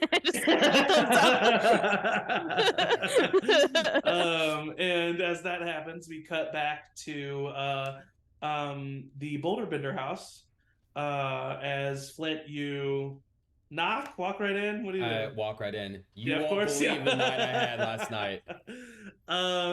Okay, I'm going to roll a 7 in the morning. D20 in the chat of doom. Eric, you want to see, and yes, I am saying Eric, you want to see evens, not odds. Okay, that's a 2. You walk in, and Shale has Marble fully bent over the back of a chair. Shale? Shale? I mean... Oh my! Why do I want that, Zach? Why did you single me out? You need to clarify because I have to figure out how I roleplay this. Because it's gonna be very different. I want to make it clear for our viewers. I didn't want that. Wait, really, Shale? It's Cliff. Chip, Cliff? yes, Chip. It's whatever his fucking name is. Oh my god, Shale is Flint's son, and that is definitely not what I meant. Oh my god. Oh my god, indeed. Okay, so yeah, Chip Rockbreaker. Oh my lord. Rockbreaker, I hardly know her. So I literally am cramping in my side right now. I know, my heart is on fire. So you walk in, and not your son, your wife's husband, currently has her bent over the back of the chair. You won't believe. Oh my god! Oh, sorry. Don't mind me. Don't mind me. I'm just. Flint. I'm gonna. I said that you should knock before you enter. Oh, sorry. Should I go out and knock, or I mean? Chip is just like step back. Hey, buddy, how you doing? Hey, look. How's it going? I don't want to interrupt. Just I've had a tough night, and we've done a lot of cool stuff. So I'm just gonna like pop a squat on the couch. You guys just keep going. Flint. No. You and I have separated a long time ago, and that is... I'm still cramping in my... No, I was like, is this... Bro, are you acting? I'm just cramping, and I can't stop cramping. I need more water, apparently. She says, Flint, that is not okay. I know what. Damn it. She goes, okay, I'm just gonna leave like this. She goes, she's really casual right now. She's like, Flint, I know what that means for you, and I'm not going to allow this to happen. I mean, if he wants to watch, Chip says. And she goes, no, that is, I can't. And she's like, she's put on a robe by this point. Flint. Okay, yeah, I'm sorry. I should have knocked. I don't want to watch. That would be weird. I know that we're divorced, and that's not a cool thing to be like still around. So, Flint, I don't want you to think that you can't be welcome here. I mean, this is still your home in a way. And I mean, it's literally, it's the Boulder Bender residence, but I did get it in the divorce. But you are welcome here. But we're not going to do that. Okay? Okay. Yeah. So you can sleep here. That's fine. And Chip and I will. His name's Chip Cliff Rockbinder. Okay. Breaker. Oh my god, I'm all over the place. I'm just really flustered. Okay, it's not that just seeing you watching that brought up a lot of feelings, and Yeah. You can stay here, but we're gonna go upstairs. Okay. Okay. Yeah. And like, I don't know if this is part of it, but I mean, I liked what I saw. If that's like, there's part of that. That's,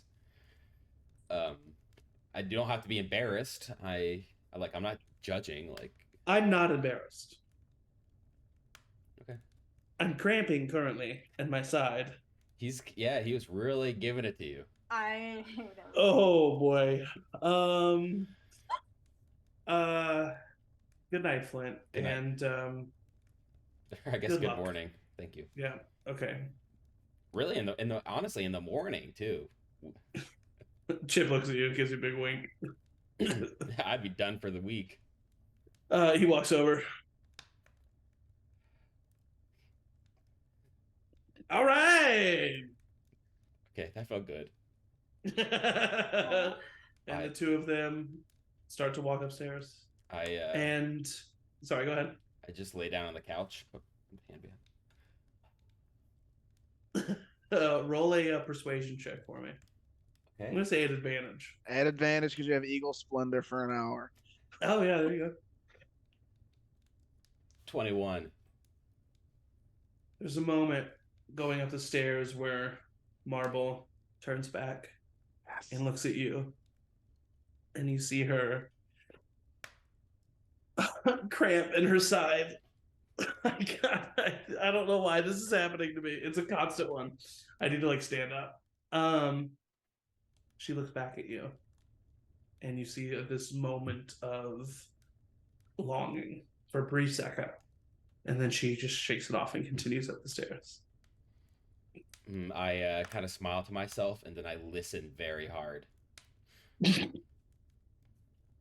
All right. Well, we're gonna cut back to the Silver Steps room as Quinn and Maywin are. Did you both immediately just go to bed? I did want to cast Identify on that scepter before bed. Okay. Yeah. You sit in your room. You cast Identify on the scepter. You get hints of conjuration magic and evocation magic, and you like the parts of the scepter, like you still get like the remnants of the magic from them, but the item itself is simply you're getting enchantment magic from it. And it seems to be the other aspects of the scepter seem to be completely dormant. And as a matter of fact, in order to have any of them become separate again, aka in order to like have the ruby be separate from the rest of the scepter again, you would have to put it on Malar's altar and have it separate just as you had it combined. So it's just like a normal scepter then? It's pretty much a normal scepter. There is magic to it because of the its connection to Malar's gate. But it doesn't have like magic abilities. Yeah. Yeah. So it is a magic item, but it's not necessarily something you can wield. Yeah. As you two are both finding your way asleep, Maywin wishing that you could curl up next to Batty. You probably both would hear a knock on the shared door in the like main area. Housekeeping? Quinn, are you expecting anybody? I know it's Edmund. Pull out the scepter and point it at the door. Like, Quinn, no, it's fine. It's fine. I'll open the door. Hi. Hey. Hello. Hey. Hey.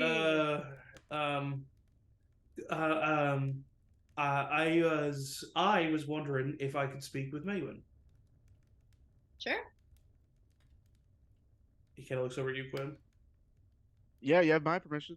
Yeah, you don't know that you need. Do you want me to leave? Yeah, if maybe in private, if that's. Quinn, do you want to go? Maybe like get us a couple drinks, bring them back. Yes, you guys. I'm not into what Flint's into, and I'll walk out. You're my brother. And then,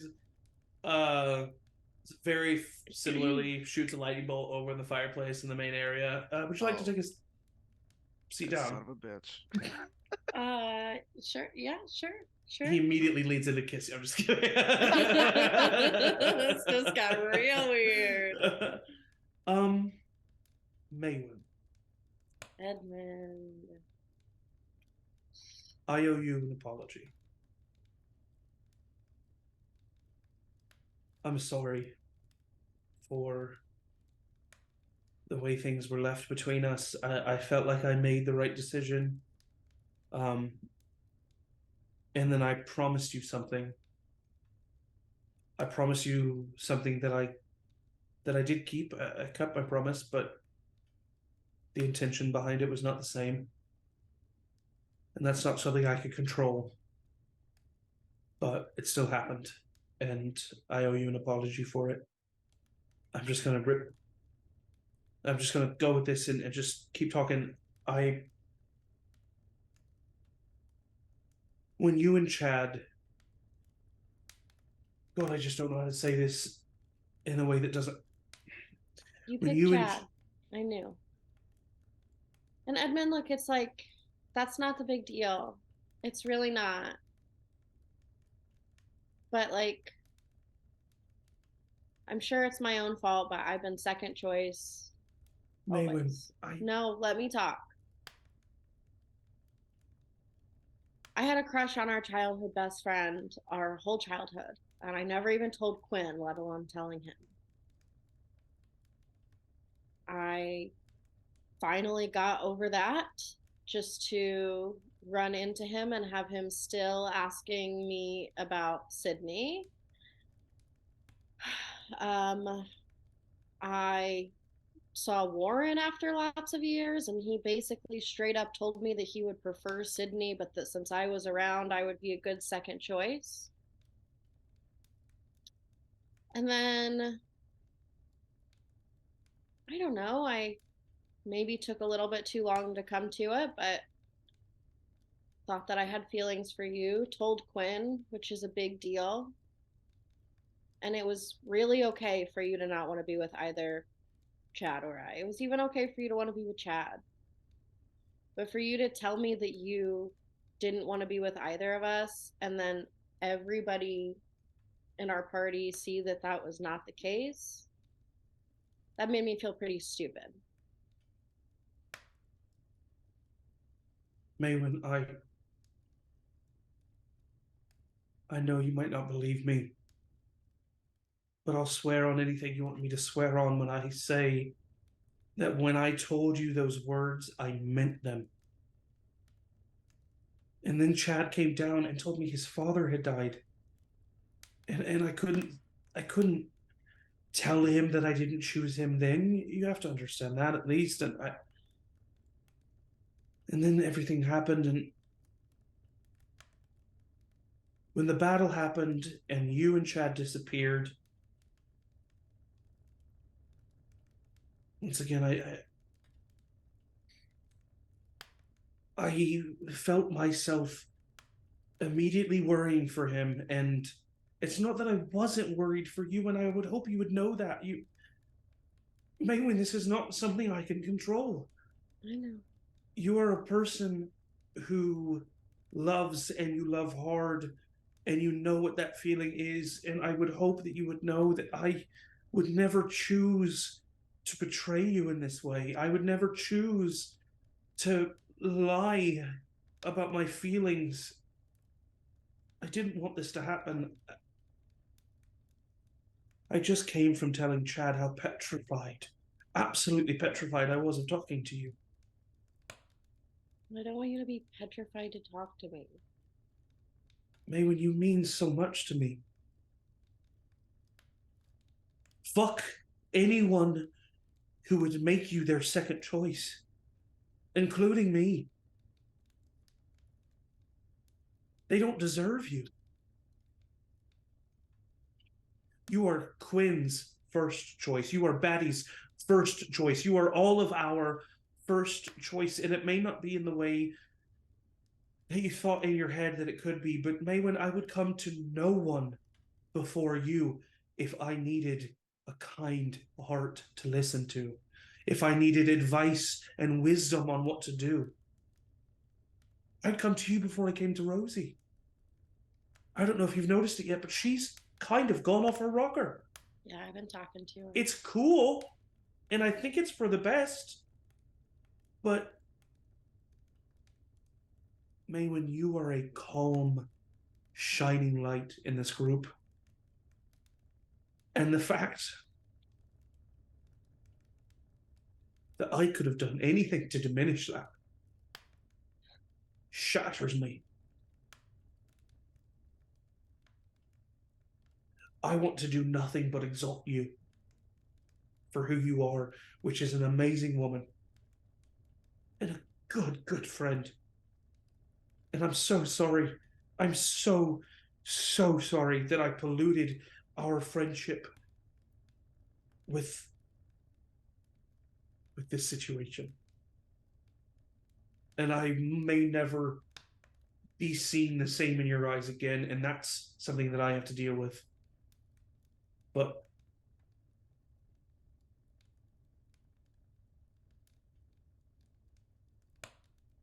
if me pursuing anything with Chad means that I lose you as a friend, I don't know if I could do it.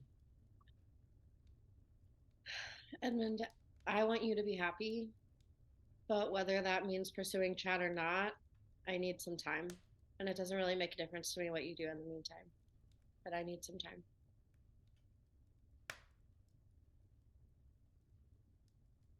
It'd be best for you if I was not. No, that's not what I said. I still want you around. I still think you're a valuable member of this party. Nothing that I said when you were about to leave was influenced by how I felt about you, other than I think you should be around. But I do need a little bit of space.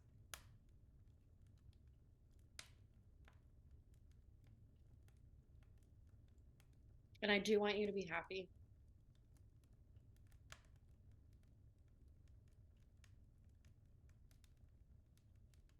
Maywin, you don't know anything about me. I understand that your feelings for me are real and I'm not trying to invalidate them, but... Edmund, I don't even know if I did have feelings for you. That's what I'm trying to say. I just let myself consider it for a second. And the way that it went down sucked. I'm not heartbroken. I don't need to get over you. But you hurt me and I need some time.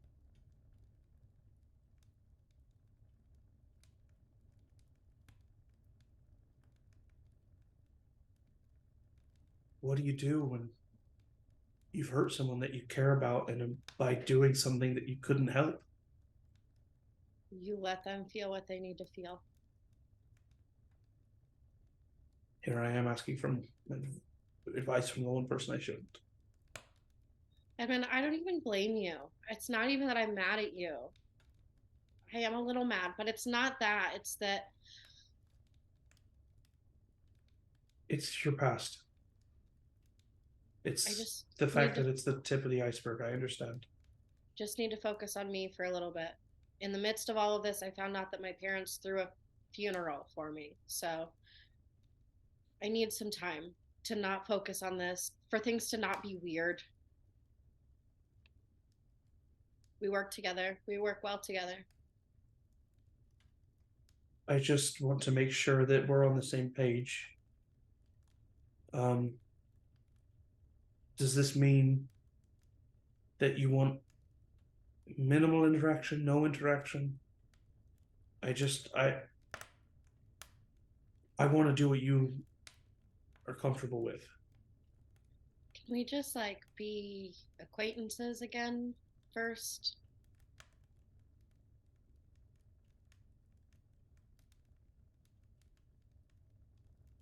Yeah. Of course.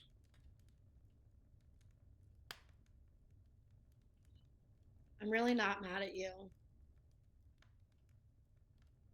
I think that's what makes it worse. Mad at the fact that everything had to happen right in front of me. And that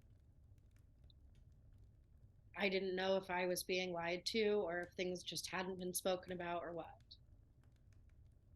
But I'm ready to be done with it. That's for sure.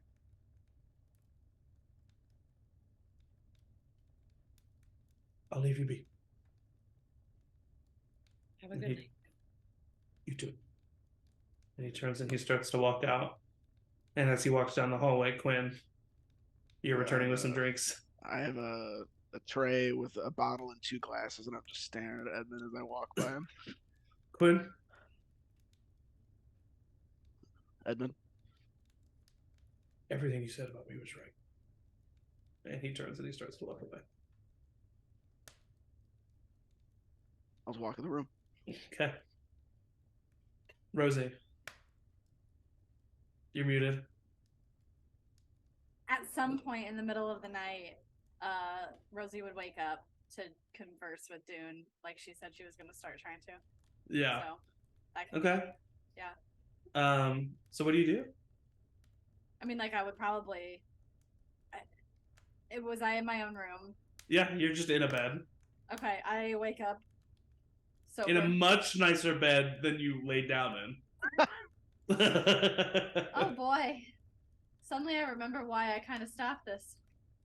You like peek outside just to make sure you know where you are. Yeah. And Chad, is the door open or closed? Chad would have waited on the couch not knowing what to do. So he's probably still sitting on the couch. Okay, well then, because I'm assuming Rosie would have waken up after Edmund even returned. Yeah, so it would be like, what time was it when we got here? Oh gosh, I have no clue. Okay, whatever, but it would be like a few 6 or 7 hours. Exactly. Past. Yeah. So if they're still asleep. So then, in that case, when Edmund returned,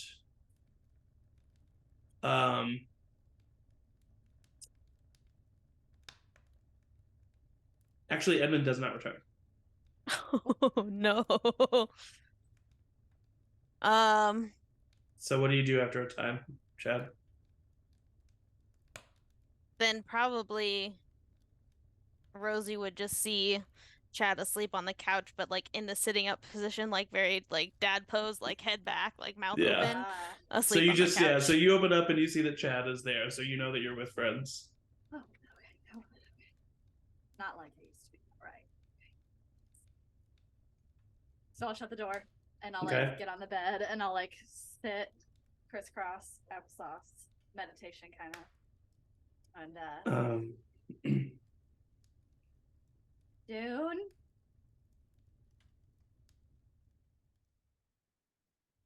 Rosie. Oh my, dude. Okay. See you. You see me? Clearly now. Are you here? You're finding yourself. I'm finding myself. Okay. We need to talk. Seek me. Where do I seek you? I'm seeking you now. Is this weak? Weak?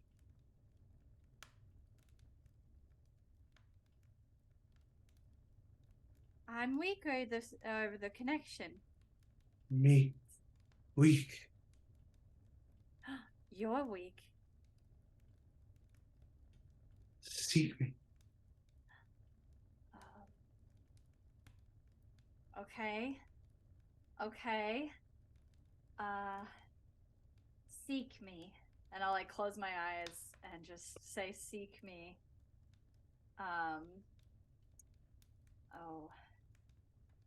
Oh boy. Can I have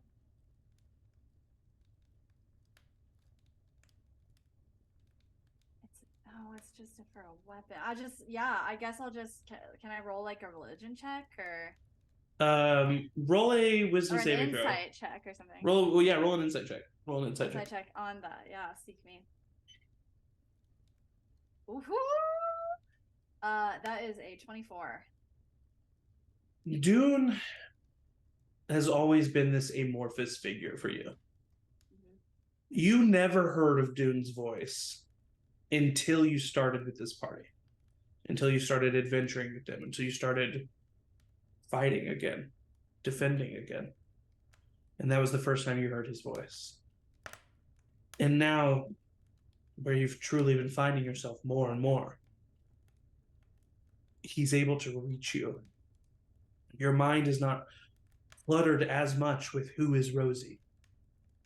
And it has allowed Dune to reach out to you and speak to you in a way he's never been able to speak to you before. And that is an amazing, awesome, like literally the definition of awesome, like thing. But it's terrifying because he seems vulnerable. He seems weak. It seems as if he is reaching out to you, but doesn't have the strength to fully converse. And as you're thinking about this, and as you're saying, seek me, you are immediately, you hear the chirping of birds and the rush of a breeze, and you open your eyes and you're standing in the middle of a grass field and the blue sky up above you. And you hear the words again, seek me. And you turn and you see in the middle of Dune's pasture, the Temple of Dune and Dune's scepter standing there, high, epic. And at the very top of the tower, you see pulsing light. And every time it pulses, you see, or you hear, seek me. Seek me. Then your vision comes back to you. And you hear it one last time, weaker. Seek.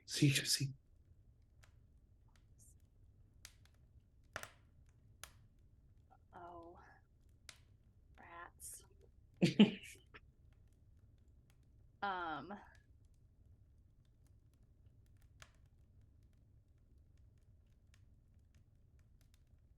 There's no teleportation stuff in Barrington, yeah. Not that you are aware of. But you were never, I mean, a member of high society. Yeah. You would assume it's very possible there is. Okay.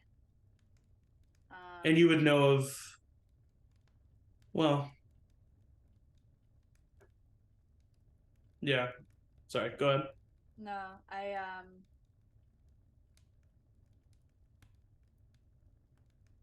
oh boy. I'm gonna try something and it's probably gonna fail.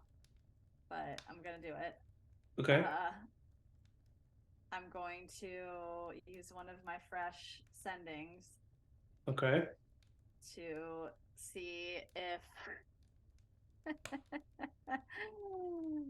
see if Mrs. Kettlepot is still alive. Okay. And so I'll say, hi, Mrs. Kettlepot. How's things in Barrington? Heard there was trouble. Is the coast clear? I'd like to come visit. You do not get a response. Oh,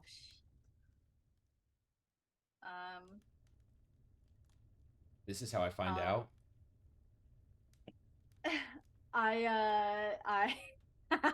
I just look to the sky and say, I'll find you, Dune. Wait for me. And then You hear a slight chuckle just in the back of existence. I'll just lay in bed. Wide-eyed. Yeah, just the rest of the night. Flit. As you were sitting in your home, the door swings open. And you hear and like a stumbling and someone falling in the doorway. Hey, come back to existence. Hey, me. Hello, I'm here. Okay, there we go. Nice. Hello. Don't barge into this house without knocking. Right, I know who lives here. Who are you? You see literally pulling himself into the doorway, still lying on the ground. You see an incredibly intoxicated Edmund pulling himself on the ground. All right, how you doing, boy? Edmund, this is not acceptable. Are you not acceptable? I slap him. Hey, Edmund. You've always wanted to do that. You want to fuck with me, Flynn. I'll let you fuck with me. I deserve it. I'm not in the mood. mood. Want this? You want this? Here, take it. No, take it. Edmund, I'm not in the mood to fuck with anybody. No. Keep your shirt on. I don't want to... It's not my shirt, you here, guys. Take the urn. You want the urn? Take it. Oh. Take it. Hey, are you drunk? Very. Are you gonna regret this when you're sober? I don't know. Okay, I'll take it. You reach for it? Yeah. You forgot it was a test. You failed, asshole. Oh. This is my thing. I do as my abilities. Oh, sorry. I thought if you're drunk, I would take care of it. I bet he casts fly on himself and he starts to stumble and hit the wall. Oh boy, I can take care of. Look at me, fucking flying around there. Edmund, I grab onto his legs. Edmund. Okay. What? First of all, you're not the only one who can fly.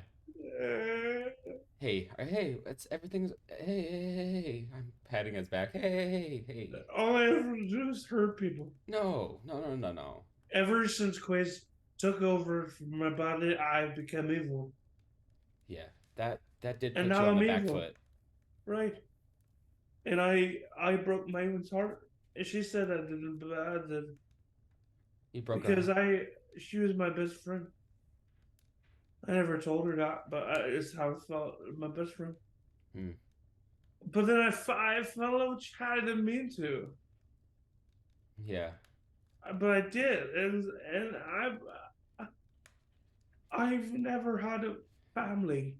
You know, not really. I mean, there was the captain, and he's a good guy. But I didn't. He was rough, tough love, you know, and I and it took me for I puked on the sea so many times. I didn't like it at first, and I got used to it. And I got harder, and I got harder, you know. Oh yeah, I know. But I didn't. But not I. But I did it though, and then I fucking I died, and then we were attacked, and you know, and I woke up, and I had all these powers, and I didn't know what to do, and I traveled, and I memorized, and then we got on the caravan, and then life was let it all out. Really, I thought maybe I did the right thing for what I just was trying to do the right thing. But, and Quinn, and you were right. I am the worst. No. And you can do everything that I do, so why do I do it? You're not the worst. Of our party? Of everyone? No. No, there's other people worse than me, but... Hey, listen. But I am the worst in the party. No. Edmund, you're not the worst in the party. If I could do some of the same things that you could do, you're not the worst in the party. Just listen. Were you broke Maywin's heart? Were you trying to get with both Chad and Maywin at the same time? Maybe that was No, as a matter of fact, I actually said, well, I can't choose, so that's not fair to you guys, so I'm not going to choose anybody. So you can be you. But then they jump through a portal, and who do I care about? I care about Chad. I don't think about Maywin.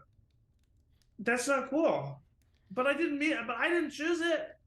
My brain had their own thoughts. The brain had the thoughts, and I experienced them. Sometimes, but I didn't choose them. There wasn't no, Flint, listen to me. Edmund, no, you listen to me. You're in my house. Actually, it's not my house. This is not my house. It's not my house. You hear a door open. Can you keep it down, please? Yes. Please, thank you. Listen, Edwin, sometimes... Who's that? Was there a mom? No. That was my wife. Or ex-wife. Yeah. Listen, sometimes you find yourself in love with someone, but they don't reciprocate it, and you reciprocate it. Yeah. He's in love too. Yep. And so that's not my problem. And you think about them all the time, and it's like, I would love that's not what's happening with me. To get back with them. You're projecting.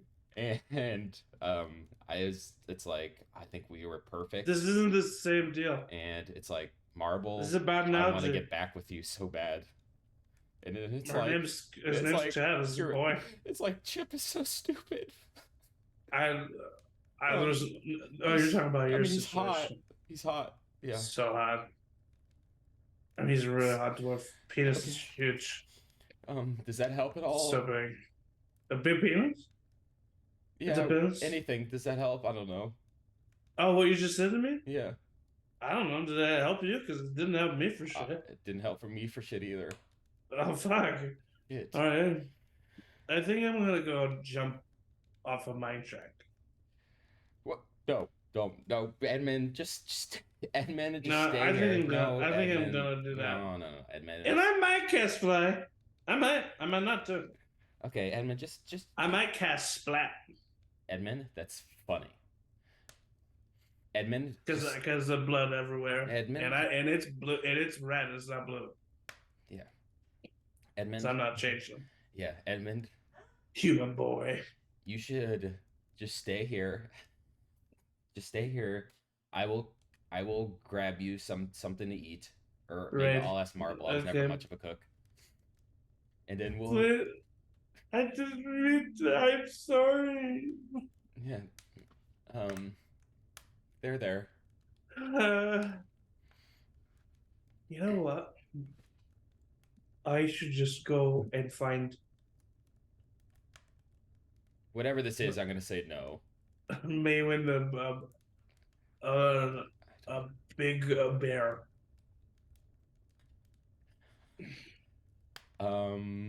Something fluffy. Seems bad. I Are don't there know. fluffy bugs? Fluffy bugs in the ground under? Yeah, big caterpillars are kind of fluffy. Or did they turn to big butterflies? I mean, not usually in Gorehold. Is this stay caterpillars? Yeah, they That's end their so life. sad. Yeah, it's because they're good. They don't taste as well with the wings and stuff, you know? Why? But chicken wings is a whole thing. Yeah, but that's like, these are just like flimsy. I'm hungry. So. Hey, Edmund. Is Flint? I'm sorry that I trying to. No, you're not. Yeah, you're right. That was insincere. No. Okay. Flint, do you think I should die? No. What? No. Of course not. You don't. Be honest with me. Look, You think I should die? I'm gonna be honest with you. Maywen thinks I should die. No, she doesn't. It is a fact that Maywen would be happier if I died. That's not a fact. You're drunk. Chad would be sad, and I'd be sad for Chad. Okay, that's. But Maywen would. Quinn would have a party. That's well. Listen, I don't really like you. But there's a but. I think that you're. Too buts. And I think that mostly the reason I don't like you is like my own stuff that I'm going through, and I'm willing to admit that. And you've never done anything for me to dislike you. In fact, you've been pretty helpful and pretty powerful in the group. What you like are doing with May and Chad, I have a terrible insight. I have no idea what's going on, but it seems complicated, and I don't want to get involved in any way, shape, or form. That shows a lot of personal growth from you, Flint. You're a good dad. Yeah, that's. Thank you. You're being a good dad to me. This is what Dad does. He makes sure you don't jump off mic tracks. Okay. I gotta reorientate my thoughts. I think this might make our relationship better if I just think of you as my son. Okay, you're super old, so it makes sense. I am super old. Do you sell that stuff? Maybe I could use a few years. I don't have the staff anymore. I'm sorry. Where's the stuff? Well, did you put in your urn? In your urn? Did you put it in there? I didn't put it in my urn. Let's just say no one's ever gonna find it, and if they do, good for them. So like, you don't think like a kobold found it and is like becoming like a powerful leader of his other kobolds, and like they're gonna attack our hole one day, do you?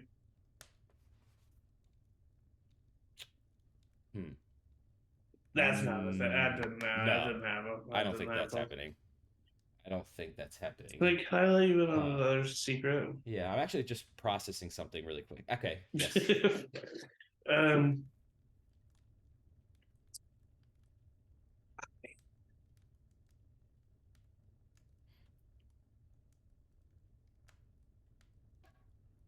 He passes out. I grab a blanket and I lay him down on the couch. Sigh, and I go to Marble's room and knock on the door. The door opens. You see Chip. Hey, what's up, bud? Hey, the couch is occupied. Do you mind if I just sleep on the floor? Can I sleep on He looks over at Marble. Marble's asleep. Yeah, buddy, you can sleep on the floor. Okay, thank you. You want to watch me yank it?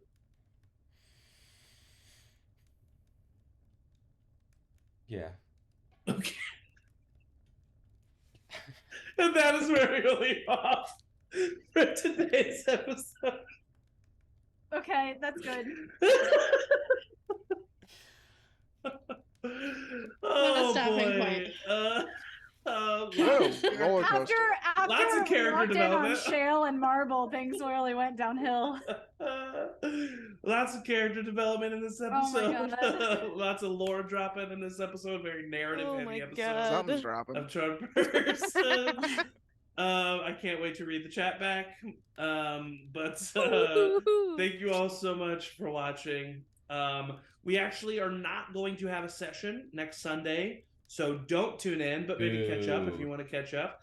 So our next Tayaroth session will be the 16th. So 16th at 2 p.m. Central. Come check us out here. Before that, on the 10th, we'll have our next session for Bugs in Space. And then on April 12th, we have the premiere of season 4 of The Remains back in Blue Valley. Back in Blue Valley again. So stay tuned to Atron Persons on all social medias to stay caught up. Thank you all for joining us. Thank you to my players, the best players a GM can ask for, hands down. And as always, everybody say bye. Bye. Yanking it. Oh.